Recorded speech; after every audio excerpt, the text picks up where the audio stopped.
মনে রাখুন মাথায়, দেখবেন আগামী 26-27 অনেক আমরা অ্যাডভান্স হয়ে যাব। এই বলে সকলকে ধন্যবাদ জানাই এবং আমি সমস্ত কর্মকর্তা তাদেরকে আমার আন্তরিক শুভেচ্ছা জানাই এবং প্রণাম জানাই আমার হক সাহেবকে, যিনি আমাকে আজকে এই মঞ্চে ডেকেছি। ধন্যবাদ। Thank you so much doctor Ashis রায়কে আমরা ধন্যবাদ জানাই। এখন আমরা সম্মানিত করব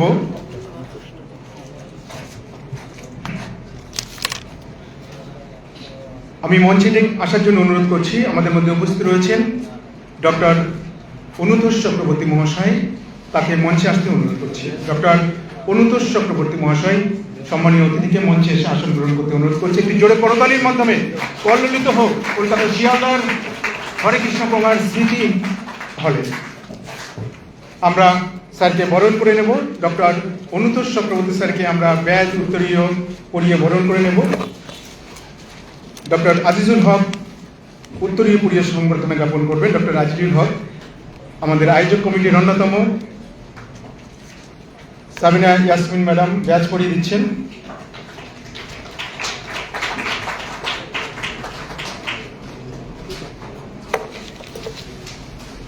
ফুলের শুভেচ্ছা দিচ্ছেন ডক্টর এন হক। ফুলের শুভেচ্ছা দিচ্ছেন ডক্টর এন হক। ডক্টর আজিজুল হক উত্তরীয় পরিয়ে দিলেন। আমাদের অত্যন্ত প্রিয় ডক্টর অনুতোষ চক্রবর্তী স্যারকে আমরা বরণ করে নিচ্ছি। ডক্টর অনুতোষ চক্রবর্তী স্যারকে আমরা বরণ করে নিচ্ছি।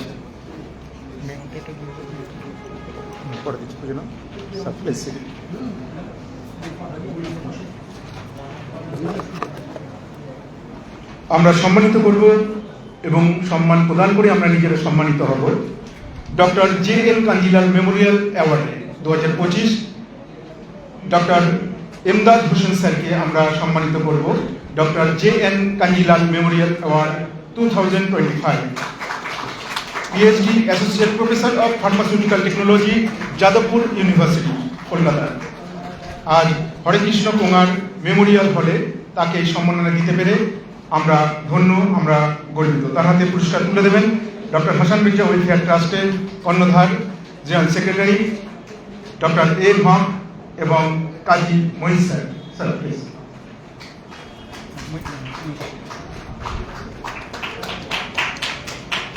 একটি সুন্দর মুহূর্ত, জোরে করতালি হবে, করতালিতে কল্লিত হোক। Doctor JN Kanjilal memorial award 2025 presented to doctor Emdad Hossain sir, Jadavpur বিশ্ববিদ্যালয়ের অধ্যাপক। ডক্টর এমদাদ হোসেন স্যারকে আমরা সম্মানিত করতে পেরে আমরা নিজেরাও সম্মানিত। Thank you sir. ইমদাদ স্যারকে আমাদের কিন্তু ভবিষ্যতে বারবার দরকার হবে, কারণ আপনারা শুনেছেন আমার বক্তব্যে যেখানে আমি বলেছি যে ফার্মাকোলজিকে আমাদের কোর্সে অন্তর্ভুক্ত করা হয়েছে। খালি পাশ করা ডাক্তারদের ক্ষেত্রে নয়, যে সমস্ত ডাক্তাররা পাশ করে বেরিয়ে গেছেন, এখন যারা এসেছেন তারা এবছর থেকে ফার্মাকোলজি পড়বে BHMS কোর্সে, কিন্তু 40,000-এর উপর ডাক্তার আছে যারা কিন্তু পাশ করে বেরিয়ে গেছে। গভর্নমেন্টের কাছে আমরা এই কথাটাই বারবার বলছি, ওই 40,000 ডাক্তারকে ফার্মাকোলজি পড়াতে হবে এবং তার শেষের ক্ষেত্রে এনাদের একটা বড় ভূমিকা থাকবে। আমি আশা করব আমাদের কাছ থেকে আমরা সেই সমস্ত সুযোগ সুবিধা পাবো। আমি ধন্যবাদ। খুব মূল্যবান একটি কথা আলোচনা স্যার কিন্তু রাখলেন, দাবি রাখলেন, এটা অ্যাকচুয়ালি দাবি।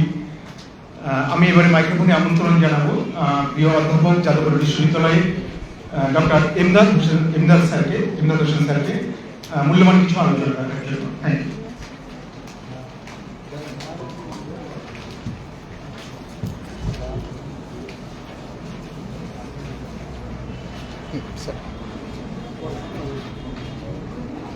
আন্তরিক ধন্যবাদ জানাই হক স্যারকে, কাজী স্যার এবং doctor Hasan Mirza welfare trust. আজকে কি বলবো নিজেও ভেবে পাচ্ছি না।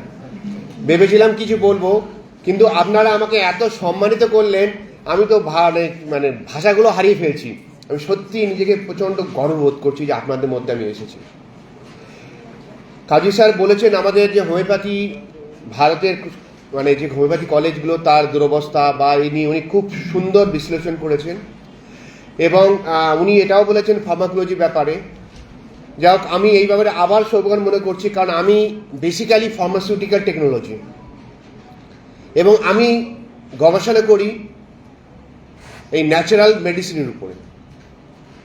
যদিও আমাদের বেসিক সিস্টেম হচ্ছে অ্যালোপ্যাথি, এটা সত্যি কথা, এবং আমাদের এখানে ফার্মাকোলজির অন্যতম আমাদের যে নাম যে ফার্মাকোলজি, এটা কিন্তু ফার্মাসিউটিক্যাল টেকনোলজির এই ফার্মা থেকে এসেছে।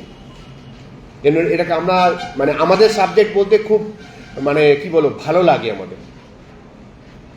তো এই সাবজেক্টে যেখানে এটা কেন ইম্পর্টেন্ট এবং সেটা একটু জাস্ট আমি সামান্য একটু বলে দিচ্ছি।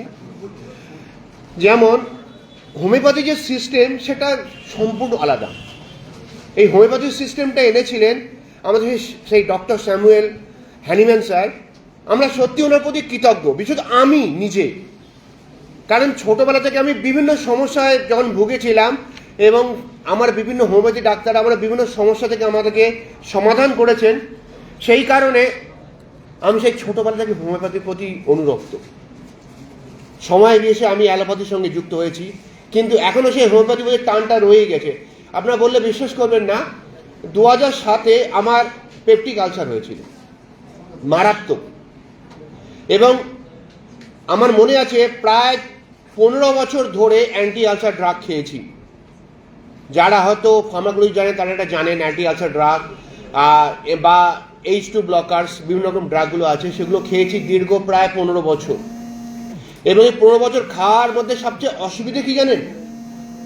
যখন খেতাম ঠিক আছে, কোনো দিন ভুলে গেলাম, এটা সকালে খালি পেটে খেতে, কোনোভাবে ভুলে গেলাম, তারপরে কি হতো, সারাদিন অস্বস্তি, একটা জঘন্য অবস্থা।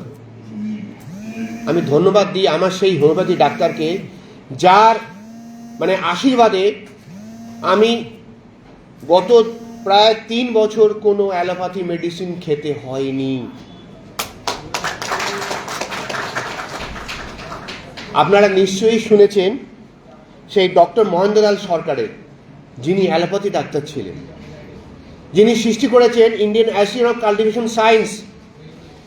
তিনি যখন প্রথম হোমিওপ্যাথিকে পেয়েছিলেন উনি ভেবেছিলেন এই যে কী সব উল্টো পাল্টা বুজরুকি, কিন্তু উনি একসময় উপকৃত হলেন এবং উনি সেইটাকে সবার সামনে প্রকাশ করলেন, এবং যখন প্রকাশ করলেন তখন অ্যালোপ্যাথি ডাক্তার কিন্তু ওনাকে অপমান করেছিলেন। আমি কথাটা এ কারণেই তুলছি যে বিশ্বে বিভিন্ন রকম মেডিসিনাল সিস্টেম আছে। যেমন আমাদের ভারতে যে অ্যালোপ্যাথি সিস্টেম, এটা কিন্তু ভারতের সৃষ্টি হয়নি, এটা কিন্তু ইউরোপ থেকে এসছে। আমাদের সে পুরো সিস্টেম হচ্ছে আয়ুর্বেদ। হ্যানিম্যান সাহেবের কল্যাণে আমরা হোমিওপ্যাথি ব্যবহার করছি, এছাড়া আছে সিদ্ধ, ইউনানি, এমনকি বিভিন্ন জায়গায় চাইনিজ মেডিসিন সিস্টেম, অনেক কিছু মেডিসিন সিস্টেম আছে, এবং তার থেকে অনেক অনেক ভালো মেডিসিন এসছে। এই যে আপনারা নিশ্চয়ই শুনেছেন, একটা সময় ম্যালেরিয়ার জন্য ভারতে প্রচুর লোক মারা যেতেন, এবং সেই ব্রিটিশ পিরিয়ডে অনেক ব্রিটিশ পিপল ইন্ডিয়াতে আসতে ভয় পেতেন, কিন্তু এই যখন সিঙ্কোনার আবিষ্কার হয়েছিল তখন তারা অনেকে বেঁচেছিলেন। আপনারা জানেন না যে আপনার টিপু সুলতানের সঙ্গে যখন ইংরেজদের লড়াই হয়েছিল, প্রথম কয়েকবার তো ব্রিটিশরা হেরে গেছে, তার অন্যতম কারণ কিন্তু ম্যালেরিয়া। হ্যাঁ, আপনারা জানেন না হয়তো, এটা কিন্তু সত্যি কথা। তারপর যখন এই ম্যালেরিয়া ওষুধ আসার পর থেকে তারা নিয়ে গিয়ে ধীরে ধীরে ঠিক করলো, এবং বিভিন্ন আরও ছিল, যার কারণে ওই টিপু সুলতান হারতে হয়েছে। কিন্তু বক্তব্য হচ্ছে এই যে কুইনিন বা তারপরে আরও অনেক কিছু ওষুধ এসছে, এগুলো কিছুদিন পরে কিন্তু রেজিস্ট্যান্ট হয়ে গেছে। আপনি বিশেষত জানেন যেটা ম্যালিগন্যান্ট ম্যালেরিয়া, যেটা প্লাজমোডিয়াম ফ্যালসিফারামের জন্য হয়, তাতে কিন্তু এগুলো কাজ করে না। তার জন্য দরকার হচ্ছে নতুন মেডিসিন। সেই নতুন মেডিসিন হয়তো আপনারা জানেন কি জানি না, সেটা হচ্ছে আর্টিমিসিনিন, যেটা ডিসকভার করা হয়েছিল আর্টিমেসি অ্যানুয়া নামক একটা গাছ থেকে, এবং এটাকে ডিসকভার করেছিলেন একজন ফার্মাসিস্ট, তিনি নোবেল প্রাইজ পেয়েছিলেন, উনি চাইনিজ ফার্মাসিস্ট ছিলেন, 2UU। এই আর্টিমিসিন কিন্তু সৃষ্টি হয়েছে কিন্তু চাইনিজ মেডিসিনাল সিস্টেম। তার মানে কি, এই যে বিভিন্ন মেডিসিন সিস্টেমগুলো আছে, এই সিস্টেম থেকে কিন্তু আমরা নতুন নতুন ওষুধ আবিষ্কার করতে পারি। এবং আমি বলবো যেসব হোমিওপ্যাথি ডাক্তাররা বিভিন্ন জায়গায় প্র্যাকটিস করছেন, গ্রামে বা সব জায়গায়, আপনারা একটু গবেষণার দিকে মাথা ঘামান। যদিও আমি বেসিক্যালি অ্যালোপ্যাথি এবং আমি নিজে কাজ করি মেডিসিনাল প্ল্যান্টের উপরে, আমিও কিন্তু হোমিওপ্যাথি ডক্টরদের সঙ্গে সংযোগ রেখে কিছু হোমিওপ্যাথির উপর কাজ করার চেষ্টা করছি। আমার ল্যাবেও কিছু কাজ করেছি এবং আমরা আগে সেটাকে কন্টিনিউ করার চেষ্টা করছি। এবং এইটা দিয়ে কী হবে, নতুন কিছু করা যেতে পারে। এটা ঠিক হ্যানিম্যান বাবু করেছিলেন, উনি মানে পণ্ডিত না, মহাপণ্ডিত। উনি এত কিছু ব্যাখ্যা করেছেন যেটা আমাদের হিসাবের বাইরে। আমার সেই হোমিওপ্যাথি ডাক্তার মাঝে মাঝে আমাকে ম্যাটেরিয়াল মেডিকেল থেকে আমাকে দেখান, দেখো এইগুলো আছে। তবু বলবো সারা বিশ্বে বিভিন্ন জায়গায় বিভিন্ন মানুষ বিভিন্ন পরিস্থিতিতে অনেক কিছু পরিবর্তন হয় জেনেটিকই। আপনারা জানেন না হয়তো, এই যে আমরা ছোট বাচ্চা জন্মানোর পর যে মায়ের দুধ খায়, কিন্তু আফ্রিকার কিছু এলাকায় মায়ের দুধ খেতে পারে না, কারণ সেই সব বাচ্চাগুলোর ল্যাকটোজ টলারেন্স থাকার জন্য। তার মানে সেসব জায়গায় যদি মেডিসিন ব্যবহার করতে হয় হোমিওপ্যাথি, একটু অ্যাডিশন দরকার। তাই যারা হোমিওপ্যাথি ডাক্তার আছেন তারা অবশ্যই এই গবেষণাগুলোর মাথা ঘামান। আর আপনি যেখানেই আপনার গবেষণা নিয়ে যাবেন, ওরা প্রথমেই বলবে প্রমাণ করে দেখাও। হোমিওপ্যাথিতে যে সিস্টেমটা ব্যবহার করা হয় সেটা হচ্ছে কোনো মানুষকে, যে সাধারণ মানুষকে যদি কোনো হোমিওপ্যাথি মেডিসিন দেওয়ার পরে যে তার এফেক্টগুলো হয় সেই বেসিসেই মেডিসিনটা দেওয়া হয়। কিন্তু সাধারণ মানুষরা বিশ্বাস করতে চাইবে না, বিশেষত এখনকার যুগের অ্যালোপ্যাথি ডাক্তাররা। তারা বলবে প্রমাণ করে দেখাও। সেটা হচ্ছে এভিডেন্স বেসড মেডিসিনাল সিস্টেম। তখন কিন্তু দরকার পড়বে ফার্মাকোলজি, কারণ আমরা এতে কাজ করি। আমরা যখন কোনো গাছপালার কোনো স্পেসিফিক কেমিক্যাল কম্পাউন্ডে কাজ করি, প্রথমে আমরা দেখি এই যে গাছপালাটা যে কাজ করছে কিভাবে কাজ করছে, তার জন্য ব্যবহার করা হয় রিভার্স ফার্মাকোলজি। সেটা আবার কেমন?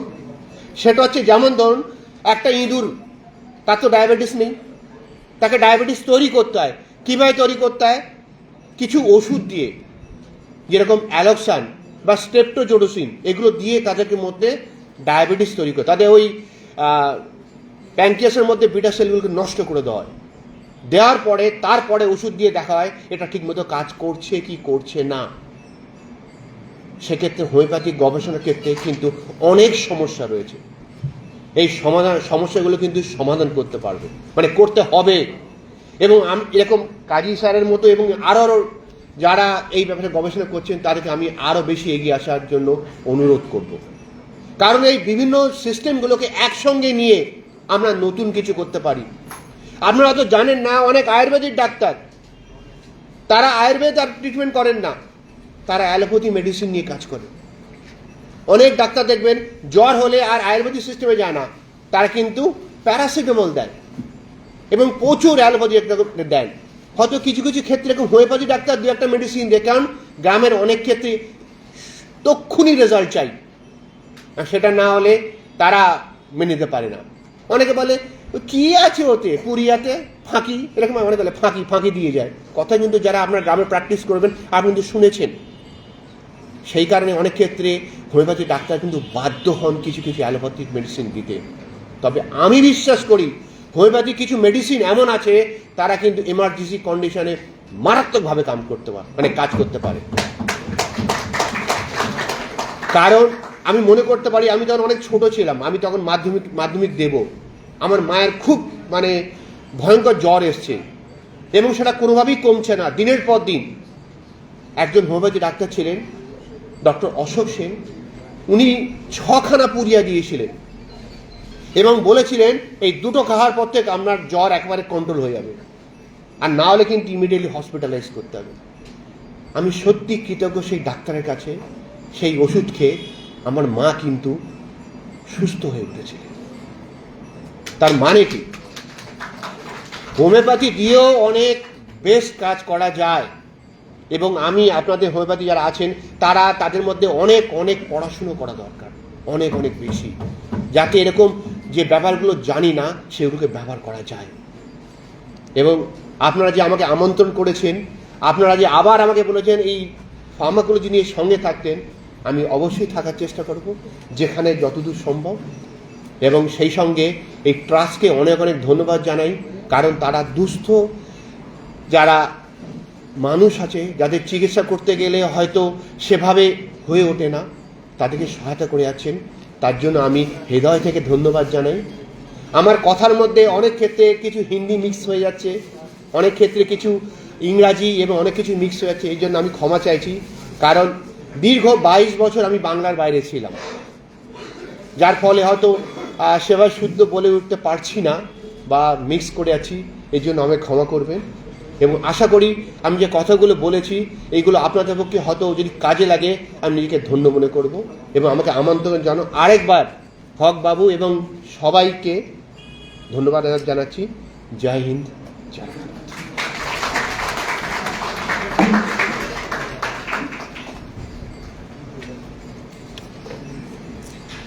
ডক্টর ইমদাদ হোসেন কাছ থেকে আমরা অনেক বেশি সমৃদ্ধ হলাম। আমরা বুঝতে পারলাম যে ফার্মাকোলজির গুরুত্ব কতটা।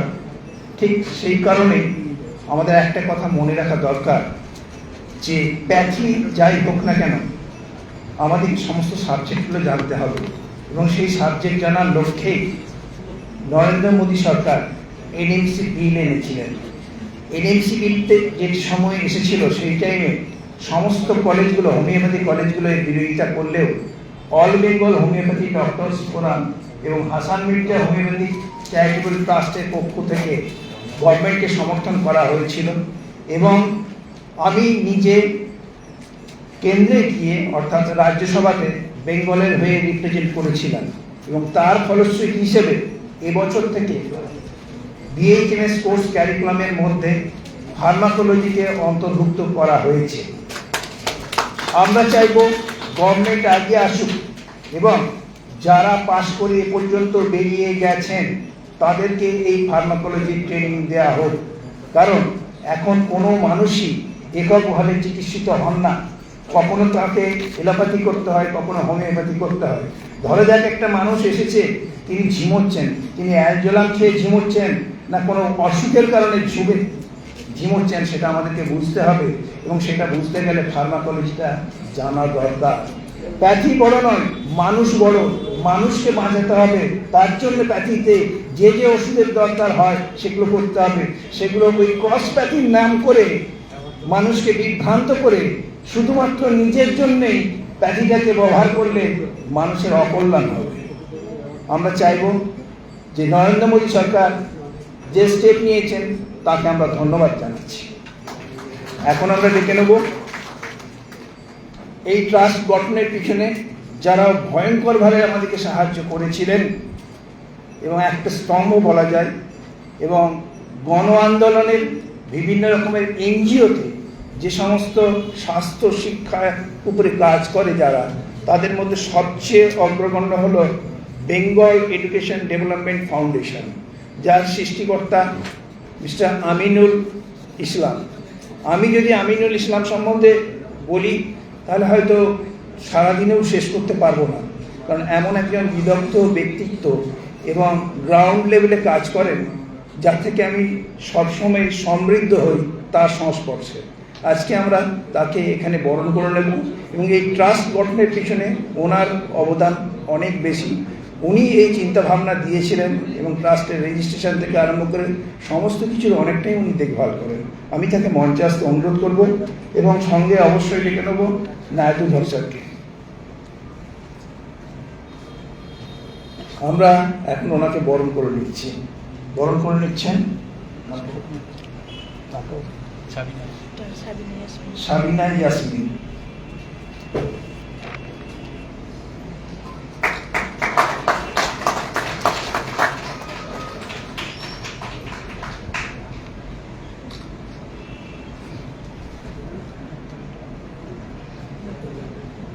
উত্তর দিয়ে গিয়ে বরণ করে নিচ্ছেন ডক্টর নায়দুল হক।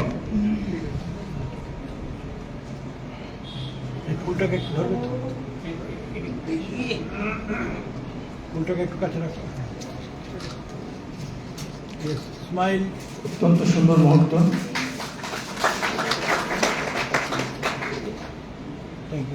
আমি আমিনুল হক স্যারকে 2-4 কথা বলার জন্য সংক্ষিপ্ত ভাষণের জন্য অনুরোধ জানাচ্ছি।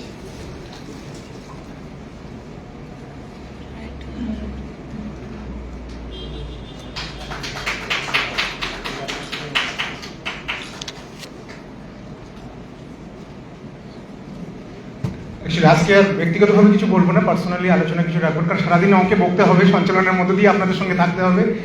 অনেক মানুষ রয়েছে, অনেক সুচিকিৎসক রয়েছে। না না, আপনি স্পেসিফিক্যালি বলুন যে এই ট্রাস্টটা কিভাবে গঠন হলো, আচ্ছা। আপনি কিভাবে গঠন করবেন।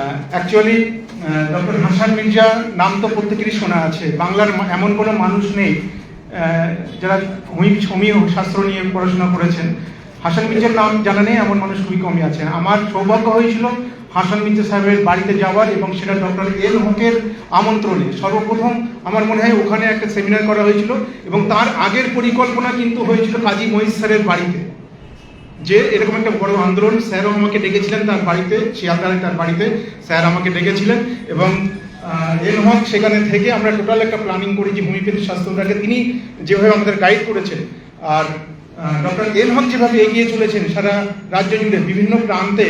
শুধুমাত্র কিন্তু কলকাতাতে Hasan Mirza welfare trust program করেন না। অ্যাকচুয়ালি আমাদের উদ্দেশ্যটা কি, ডক্টর হাসান মির্জা ওয়েলফেয়ার ট্রাস্টের আমি একজন লিগাল অ্যাডভাইজার হিসেবে, তার পরামর্শদাতা হিসাবে ট্রাস্ট গঠনের ক্ষেত্রে, এবং আগামী দিনে কিভাবে ডাক্তারদের নিয়ে আরও বেশিভাবে অ্যাসোসিয়েট করা যায় সেটার আমি দেখাশোনা করি। তো আগামী দিনে আমাদের মূল উদ্দেশ্য এই ছোট ছোট সেমিনারের মাধ্যমে বিভিন্ন চিকিৎসকরা, আজকে যেমন যাদবপুর বিশ্ববিদ্যালয়ের অত্যন্ত দক্ষ একজন অধ্যাপক এখানে আলোচনা রেখেছেন, পাশাপাশি হোমিও শাস্ত্র এবং মডার্ন সায়েন্সের উপরে, মডার্ন টেকনোলজির উপরে আলোচনা রেখেছেন ডক্টর কাজী মহিষ স্যার, এবং আগামী সময়ে আরও অন্য চিকিৎসকরা আলোচনা রাখবেন। এই যে আমরা যেটা জানতাম না, আমরা সমৃদ্ধ হলাম, অনেকেই সমৃদ্ধ হলাম। ইয়েস আর নো, আমরা সমৃদ্ধ হয়েছি তো, তাদের বক্তব্য আমাদেরকে অনুপ্রাণিত করেছে তো। তো ছোট ছোট সেমিনারে আমাদের প্রত্যেক কর্মব্যস্ত মানুষ, আমরা আপনারা যারা সামনে রয়েছেন প্রত্যেকে ব্যস্ত থাকে নিজের চেম্বারে নিজের পেশেন্টদের নিয়ে, কিন্তু মাসে একবার বা 15 দিনে একবার যদি এরকম 3-4 ঘন্টা 5 ঘন্টার একটা সেমিনার আমরা উপভোগ করতে পারি, এবং সেখান থেকে যদি অল্প একটু চিকিৎসা শাস্ত্রের উপরে জ্ঞান আহরণ করতে পারি, এবং এই জাতীয় সেমিনারের মধ্য দিয়ে আমরা বিভিন্ন ছোট বড় প্রান্তিক বিভিন্ন ডাক্তারবাবুদের আমরা যেমন সম্মানিত করতে পারছি। সম্মানিত কি করে, একজন মানুষকে সম্মানিত করছি আমরা, যারা সমাজের জন্য নিরলস পরিশ্রম করছেন, সেবা করছেন, মানুষকে বাঁচাচ্ছেন। অনেক পেশেন্ট আছে, তাদের কাছ থেকে হয়তো আপনারা সঠিক ফিসও নিচ্ছেন না, অনেকে বিনা পয়সাও আপনারা মেডিসিন দিচ্ছেন। আমরা এই ধরনের মানুষগুলোকে, এই ধরনের চিকিৎসকদেরকে আইডেন্টিফিকেশন করে আমরা তাদেরকে এই মঞ্চ থেকে সম্মান দিতে পেরে আমরা নিজেরা সম্মানিত হচ্ছি। এবং এই যে আপনারা আজকে এখান থেকে যে আজকে পুরস্কারটা গ্রহণ করুন না কেন, তার সমাজের প্রতি কি হয়, দায়িত্ববোধ বেড়ে যায়। আমিও বহু মঞ্চ থেকে দেশ বিদেশ থেকে পুরস্কার পেয়েছি। আমার কি হয়, পুরস্কার পাওয়ার পরে একটা ওত আসে, একটা শপথ নিতে হয়, না আমাকে এই কাজের জন্য এই প্ল্যাটফর্মটি আমাকে একটা পুরস্কার দিয়েছে, মানে পুরস্কার কি, একটা সম্মান জানানো, কাজের স্বীকৃতি জানানো। তো সেই স্বীকৃতি স্বরূপ আমার আরো দায়িত্ব বেড়ে গেল সমাজের প্রতি আরো দায়িত্ব বেড়ে গেল। তো এই হচ্ছে আমাদের মেন মোটো। আমরা চাইবো আগামী দিনে হোমিওপ্যাথির যে সমস্ত সমস্যা রয়েছে শাস্ত্রে বা মেডিকেল সায়েন্সে যে সমস্ত সমস্যা রয়েছে, বা অ্যালোপ্যাথি, হোমিওপ্যাথি, আয়ুষ, প্রত্যেকটা ডিপার্টমেন্ট যাতে মিলেমিশে আমরা কাজ করতে পারি, এবং একটা সুন্দর ভারতবর্ষ যাতে আমরা উপহার দিতে পারি, সেটা আমাদের মেন মোটো। এবং সে ব্যাপারে আপনারা প্রত্যেকেই আমাদের সঙ্গে সহযোগিতা করছেন, কেউ বুদ্ধি দিয়ে, কেউ পয়সা দিয়ে, কেউ পরামর্শ দিয়ে, কারোর উপস্থিতি দিয়ে। আপনারা প্রত্যেকেই ভালো থাকুন, আবার দেখা হবে। এবং কাজী মহিষ স্যার যেভাবে আমাদেরকে গাইড করছে, আমরা আশাবাদী আগামী দিনে আমরা আরও বড় বড় ভালো ভালো অনুষ্ঠান এবং ট্রেনিং সেশনের আয়োজন করতে পারবো। সকলকে ধন্যবাদ, সকলকে শুভেচ্ছা। আমিনুল স্যারকে ধন্যবাদ। একটা কথা না বললেই নয়, সেটা হচ্ছে জলের উপরে একটা বড় কাজ করেছেন আমিনুল হক স্যার, এবং এটা বিভিন্ন রাজ্যে ঘুরে ঘুরে উনি করেন। সেটা সেভ ওয়াটার প্রোগ্রাম নামে খ্যাত হয়েছে। আপনারা জানেন যে জলের স্তর ক্রমশই নিচে দিকে নেমে চলে যাচ্ছে, এবং পানীয় জল যদি আমরা না পাই তাহলে আগামী দিন একটা বিরাট সংকটের সম্মুখীন হব। যার জন্যে ভূস্তরের যে সমস্ত জল আছে সেগুলো গভর্নমেন্ট অলরেডি বন্ধ করে দিয়েছে। যারা টিউবওয়েল ব্যবহার করেন সেই টিউবওয়েলের জল বিশেষ করে শহর অঞ্চলে বন্ধ করে দেওয়া আছে, না হলে কিন্তু বাড়িগুলো পর্যন্ত ধসে পড়তে পারে। তাছাড়াও আমরা দেখেছি যে 24 পরগনার একটা বিস্তীর্ণ অঞ্চল এবং হুগলিরও একটা বিস্তীর্ণ অঞ্চল আর্সেনিকগ্রস্ত, এবং যার ফলে বহুদিন চিকিৎসার ফলেও দেখবেন রোগ সারতে চায় না। কারোর ক্ষেত্রে এক্সিমা, কারোর ক্ষেত্রে চুল পড়া, এই যে আমরা অল্প বয়সে অনেকে চুল পড়ে যেতে দেখি, তার কিন্তু বহু ক্ষেত্রেই কারণ হতে পারে এই আর্সেনিক জল। তারপরেও একটা বিরাট কাজ চলছে। তো আমিনুল হক স্যার যে সমস্ত কাজগুলো করেন তাদের সঙ্গে আমাদের ডাক্তারদের ওতপ্রোতভাবে জড়িত থাকা অত্যন্ত সমীচীন বলে বোধ করছি। এখন আমি ডেকে নেব আজকের প্রাণপুরুষ এবং কর্মদক্ষ শ্রী আমাদের হক স্যারকে। তাকে আমরা আজকে বরণ করে নিচ্ছি এবং সম্বর্ধিত অবশ্যই। আজকে সভাতে যারা আসছেন তারা নিজের মতো ভাবে সভাটাকে ব্যবহার করবেন। এটা কোনো আমাদের সেই সভা না যে একদম গন্ডি মেপে যেতে হবে। আপনার যা বক্তব্য আমরা শুনবো, সমৃদ্ধ হব। এটা দেয়া নেওয়ার অনুষ্ঠান, এটা কোনো তথাগত সেই যে পদ্ধতিতে চলা অনুষ্ঠান নয়।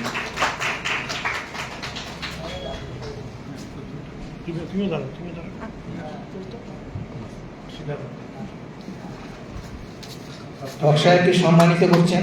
আপনারা জানেন হক সাহেব এই কাজটার জন্য নিজে অনেক বেশি পরিশ্রম করে থাকেন, ব্যক্তিগত জীবনে অনেক স্যাক্রিফাইস করে বিভিন্ন অনুষ্ঠান তো করে থাকেনই, সুদূর গ্রামাঞ্চল থেকে আরম্ভ করে সুন্দরবনের প্রত্যন্ত খাঁড়িতে এরা সেই সার্ভিসটা দিয়ে থাকেন।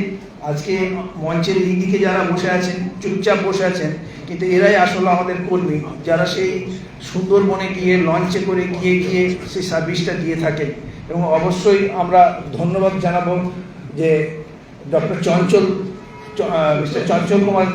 চঞ্চল চন্দ্রদেবকে এবং তার ল্যাবরেটরিকে, যারা ফাইন্যান্সিয়ালি অনেকটাই আমাদেরকে হেল্প করে থাকেন এই কাজের জন্য। নাহলে এত কর্মব্যস্ততার মধ্যে এই পরিমাণ আর্থিক আমাদের সীমিত ক্ষমতার মধ্যে এনারা ছোটোখাটো সাহায্য করেন, তাই আমরা এগিয়ে যেতে পারছি। ধন্যবাদ সবাইকে।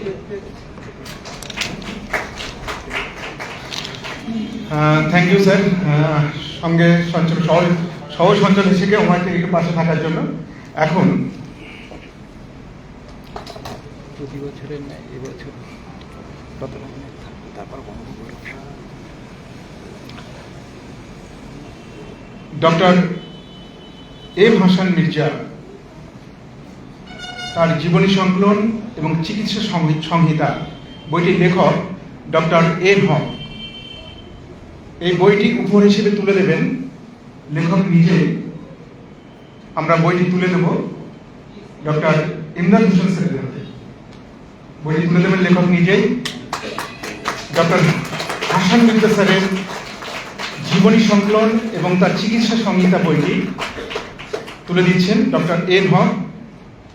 বইটি তুলে দিচ্ছেন ডক্টর ইমদাদ হোসেন স্যারকে, প্রফেসর যাদবপুর ইউনিভার্সিটি। এখন আমরা সম্মানিত করব বঙ্গ গৌরব অ্যাওয়ার্ড 2025। এমন একজন মানুষকে আমরা সম্মানিত করতে যাচ্ছি, আপনাদের সত্যিই ভালো লাগবে।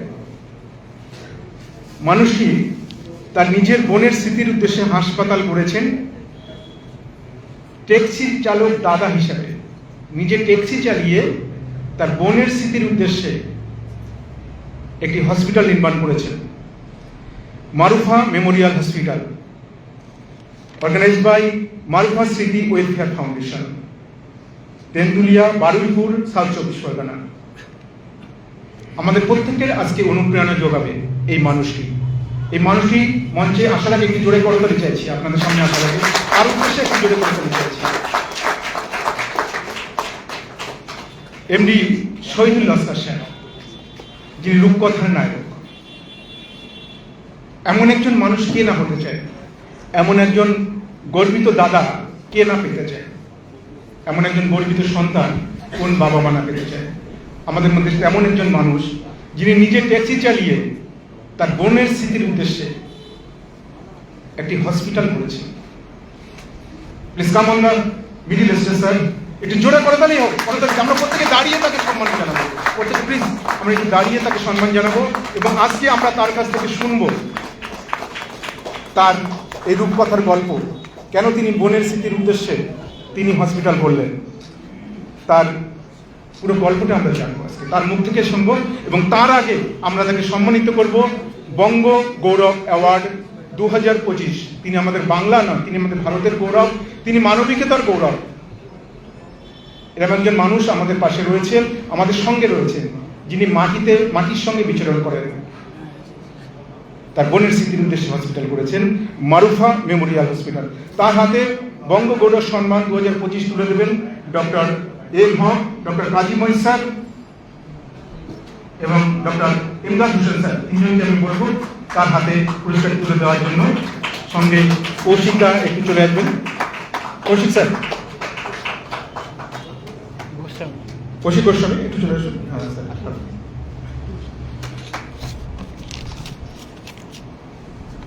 আমি তার বোনের হসপিটালের এই যে ট্যাক্সিটা দেখতে পাচ্ছেন আপনার লাইভে, এবং তার বোনের একটি ছবি, একটি পুস্তিকা রয়েছে, তার টোটাল এনজিওর যে টোটাল কাজ, মারুফা সিটি ওয়েলফেয়ার ফাউন্ডেশনের টোটাল কাজটি এই পুস্তিকার মাধ্যমে রয়েছেন। সোশ্যাল মিডিয়াতে যারা রয়েছেন তারা দেখতে পাচ্ছেন। আমরা তার কথা শুনব, তার ইন্সপিরেশন কিছু কথা, তিনি কেন এই সিদ্ধান্ত নিলেন বোনের জন্য হসপিটাল করা। আমরা সাধারণত জানি বাবার জন্য, মায়ের জন্য মৃত্যুর পরে তাদের স্মৃতির উদ্দেশ্যে অনেক কিছু করি, কিন্তু বোনের জন্য, এই বোনের প্রতি ভাইয়ের অকৃত্রিম ভালোবাসা যুগ যুগ ধরে রয়েছে। কিন্তু তার মৃত্যুর যন্ত্রণা কতটা তার ব্যথা দিয়েছিল এবং সেখান থেকে তিনি কত যে শপথ নিয়েছিলেন, আমার মনে হয় এমন কিছু একটি হবে। আমরা তার নিজের মুখে আমরা শুনবো কথাগুলো। স্যারকে আমি মাইক্রোফোনে আমন্ত্রণ জানাচ্ছি।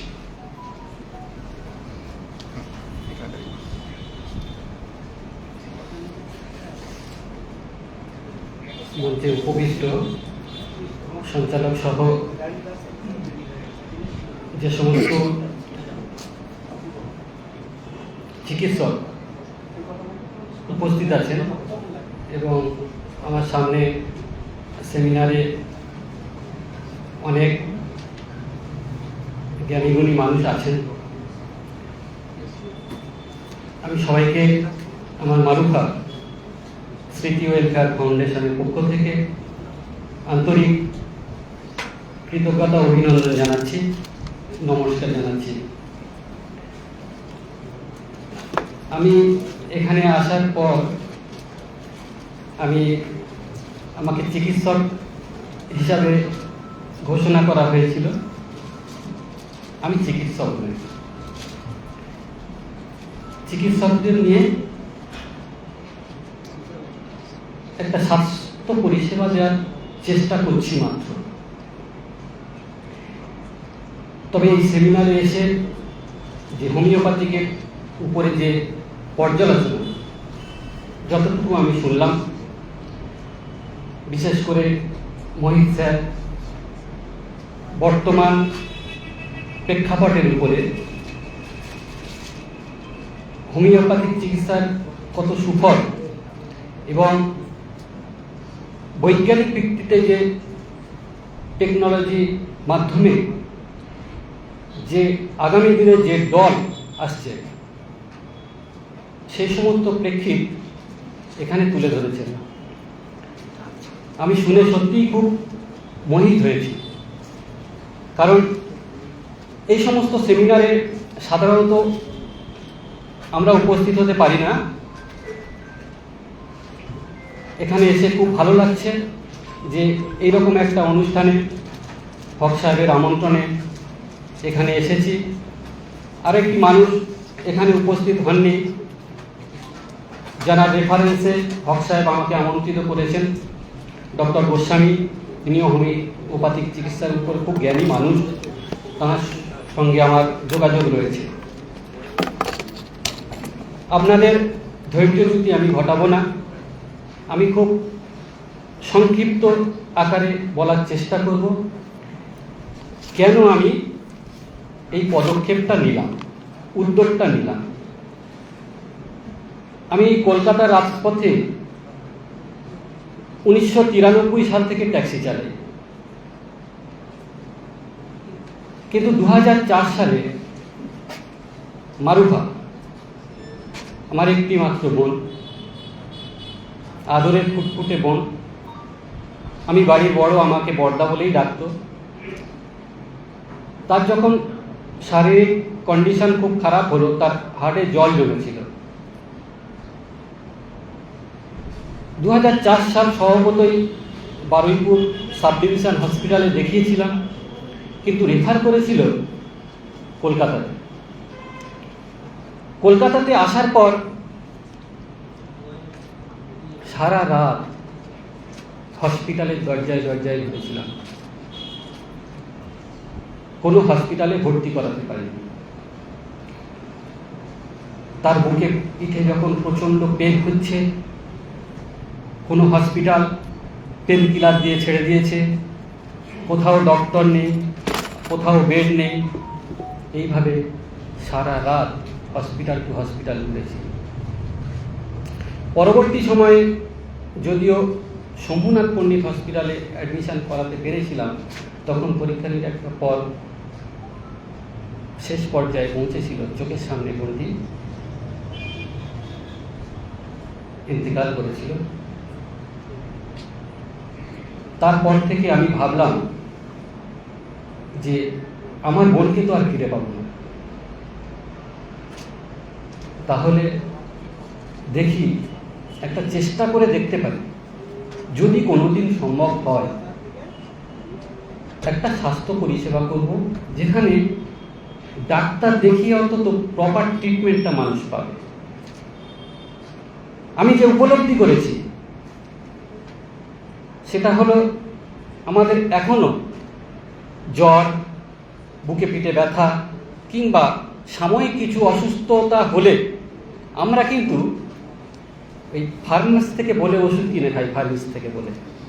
এখনো আমাদের এই রোগ আছে, কিন্তু তৎক্ষণাৎ হয়তো সেই যন্ত্রণা উপশম হয়, কিন্তু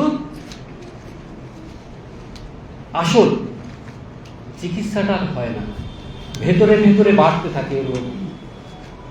সেই প্রপার একটা ট্রিটমেন্ট দেওয়ার জন্য আমি এই প্রচেষ্টাটা শুরু করেছিলাম। তো ভাবলাম যে বোনকে তো আর ফিরে পাবো না, তাহলে আর কারোর বোন, ভাই, মানুষ যদি একটু চিকিৎসা পায়, তার চেষ্টা একবার করতে পারি। আর খুব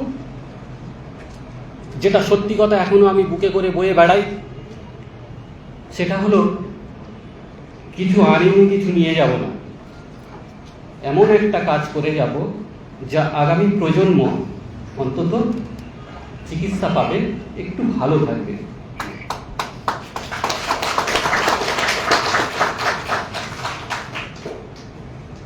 আমি 2006 সালে আমার 3টে ট্যাক্সি বিক্রি করলাম। স্বপ্ন মানুষের অনেক থাকে, কিন্তু স্বপ্ন সফল করার জন্য অর্থ লাগে। সেই অর্থ কিন্তু আমার ছিল না, আমার ছিল কি মনের জোর, কনফিডেন্ট।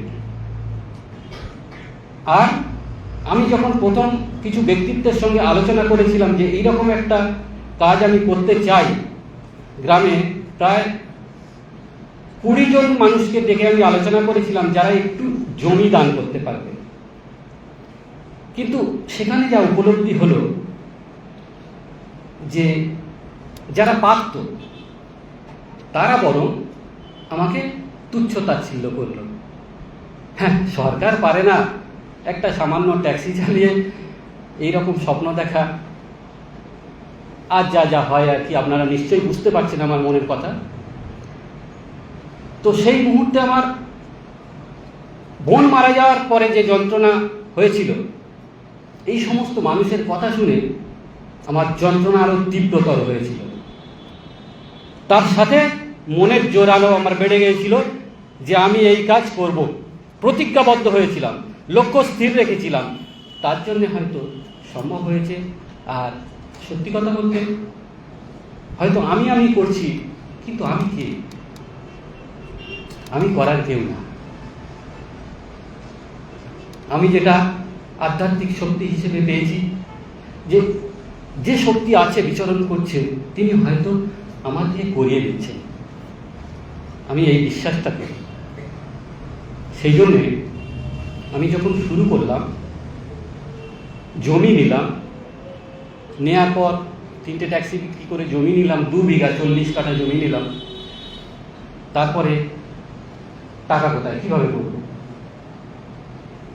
তখন আমি ভাবলাম শুয়ে শুয়ে যে সারাদিন তো আমি ট্যাক্সি চালাই, আমার গাড়িতে তো প্রচুর মানুষ ওঠে, তো দেখি একটা সার্ভে করি। তখন আমি এই কমিউনিকেশনটা কাজে লাগিয়ে আমি মারুফা স্মৃতি ওয়েলফেয়ার ফাউন্ডেশন তৈরি করলাম, বিল বই তৈরি করলাম। করার পর আমি রিসার্চ করতে থাকলাম। প্রত্যেকটা প্যাসেঞ্জারকে আমি আমার কথাটা বলার চেষ্টা করলাম। কেউ কেউ বিশ্বাস করতো, কেউ কেউ বলতো বাহ এটা দারুণ কাজ, তো তুমি এই যে ভাবনা ভেবেছো, এই ভাবনাকে আমাকে সমর্থন করেছেন। আমি তখন বলতাম যে যে যেমন পারেন একটু পাশে দাঁড়াতে পারেন। তখনই ট্যাক্সির প্যাসেঞ্জারগুলো ভাড়াও দিত। 10 টাকা থেকে শুরু হয়েছিল, 20 টাকা থেকে শুরু হয়েছিল।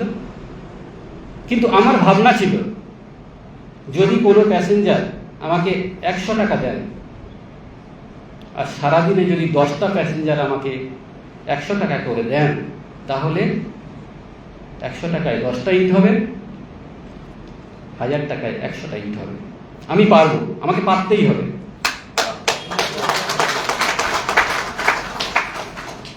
এই বিন্দু বিন্দু থেকে সিন্ধু করার যে পরিকল্পনা আমি তৈরি করেছিলাম, সেটা আমার পরবর্তী সময়ে সাকসেস হয়েছে এবং ওভারফ্লো করে গেছে। এবং আমি প্রত্যেকটা প্যাসেঞ্জারকে বলতাম একবার আসুন, আপনার যে 10টা টাকা দিচ্ছেন, 100টা টাকা দিচ্ছেন, সেটা সঠিকভাবে ইউটিলাইজ হচ্ছে কিনা দেখে যান। তো তারপর আমি আমার কাজ শুরু করলাম। এবার পরিচিতি বাড়ছে, ক্যাম্প করা শুরু করলাম, বিভিন্ন লায়ন্স ক্লাবের সঙ্গে যুক্ত হলাম, তারা ক্যাম্প করতে থাকলো। এই করতে করতে ডাক্তারদের সঙ্গে আমার পরিচিতিটা ধীরে ধীরে বাড়তে থাকলো। এখানে একটা কথা খুব পরিষ্কারভাবে মোহিতবাবু বলেছেন, আপনারা নিশ্চয়ই শুনেছেন, যে ওই রকম ডক্টর আমরা চাই না। কোন ডক্টর? যারা লকারে টাকা রাখবে, মানবিকতা মূল্যবোধ যাদের নেই, মানুষের কথা ভাবছে না, সমাজের কথা ভাবছে না। এটা ঠিক, সবকিছু কমার্শিয়াল হয়ে গেছে। আমাদের পৃথিবীতে যদি কিছু সব থেকে তলানিতে থেকে থাকে, সেটা হলো মানবিকতা। সব থেকে বড় তলানিতে থেকে গেছে, যার জন্য আমাদের এই সমাজ ব্যবস্থা প্রতিটা মুহূর্তে মুহূর্তে ভেঙে পড়ছে। আমরা কাজ করতে করতে যে সমস্ত উপলব্ধি করছি, সৃষ্টি করা অত সোজা না। যারা সৃষ্টি করে তারা বোঝে সৃষ্টি সুখের উল্লাসটা কত। সেই জন্যে আপনারা প্রত্যেকেই জ্ঞানী মানুষ, আপনারা আশীর্বাদ করবেন, দোয়া করবেন। আগামী দিনে এখানে অনেক মানুষ আছেন আমি দেখছি, এবং ডক্টররা, চিকিৎসকরা রয়েছেন।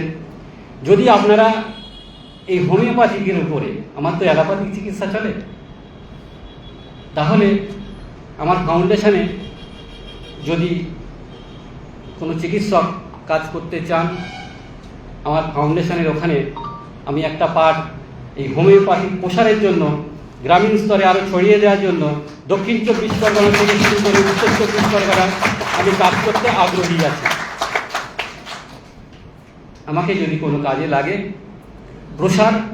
প্রচারের জন্য আমি সব সময় উপস্থিত হব, এই আশা আমি রাখি। আর আমি বিশেষ কিছু আর বলতে চাই না। আপনারা নিশ্চয়ই শুনলেন যে আমি প্যাসেঞ্জারদের থেকে কালেকশন করেছি।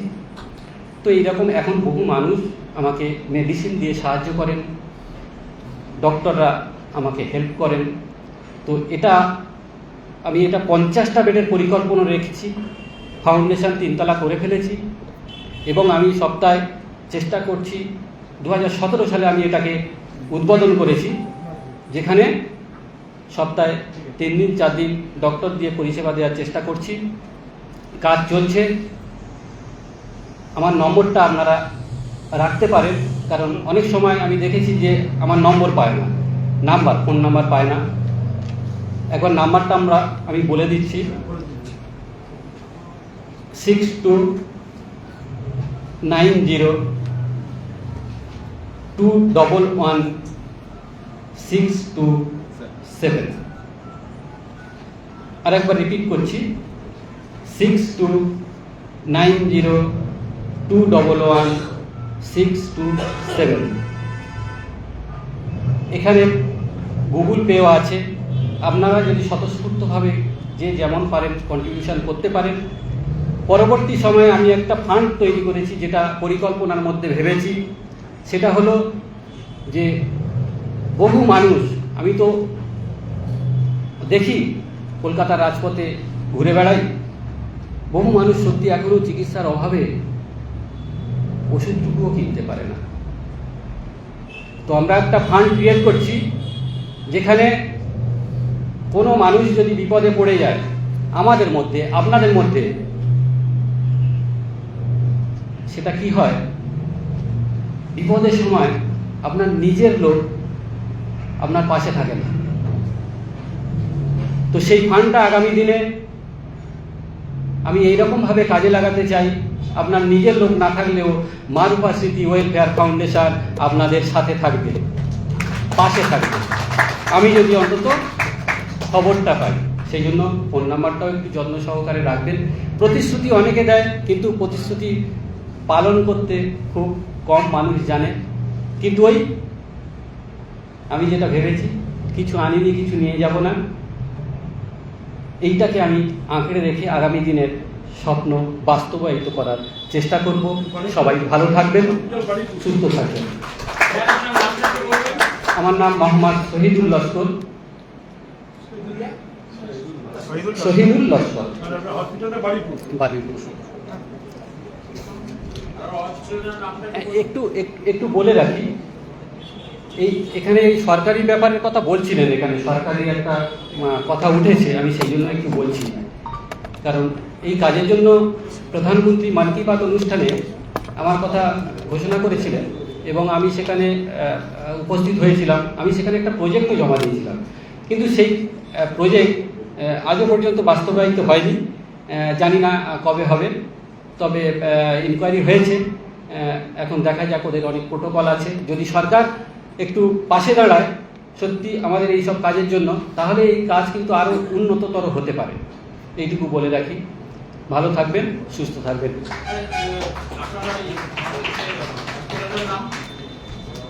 মারুফা স্মৃতি ওয়েলফেয়ার ফাউন্ডেশন, তাকে আমরা মারুফা মেমোরিয়াল হসপিটাল হিসেবে প্রপোজ করা আছে।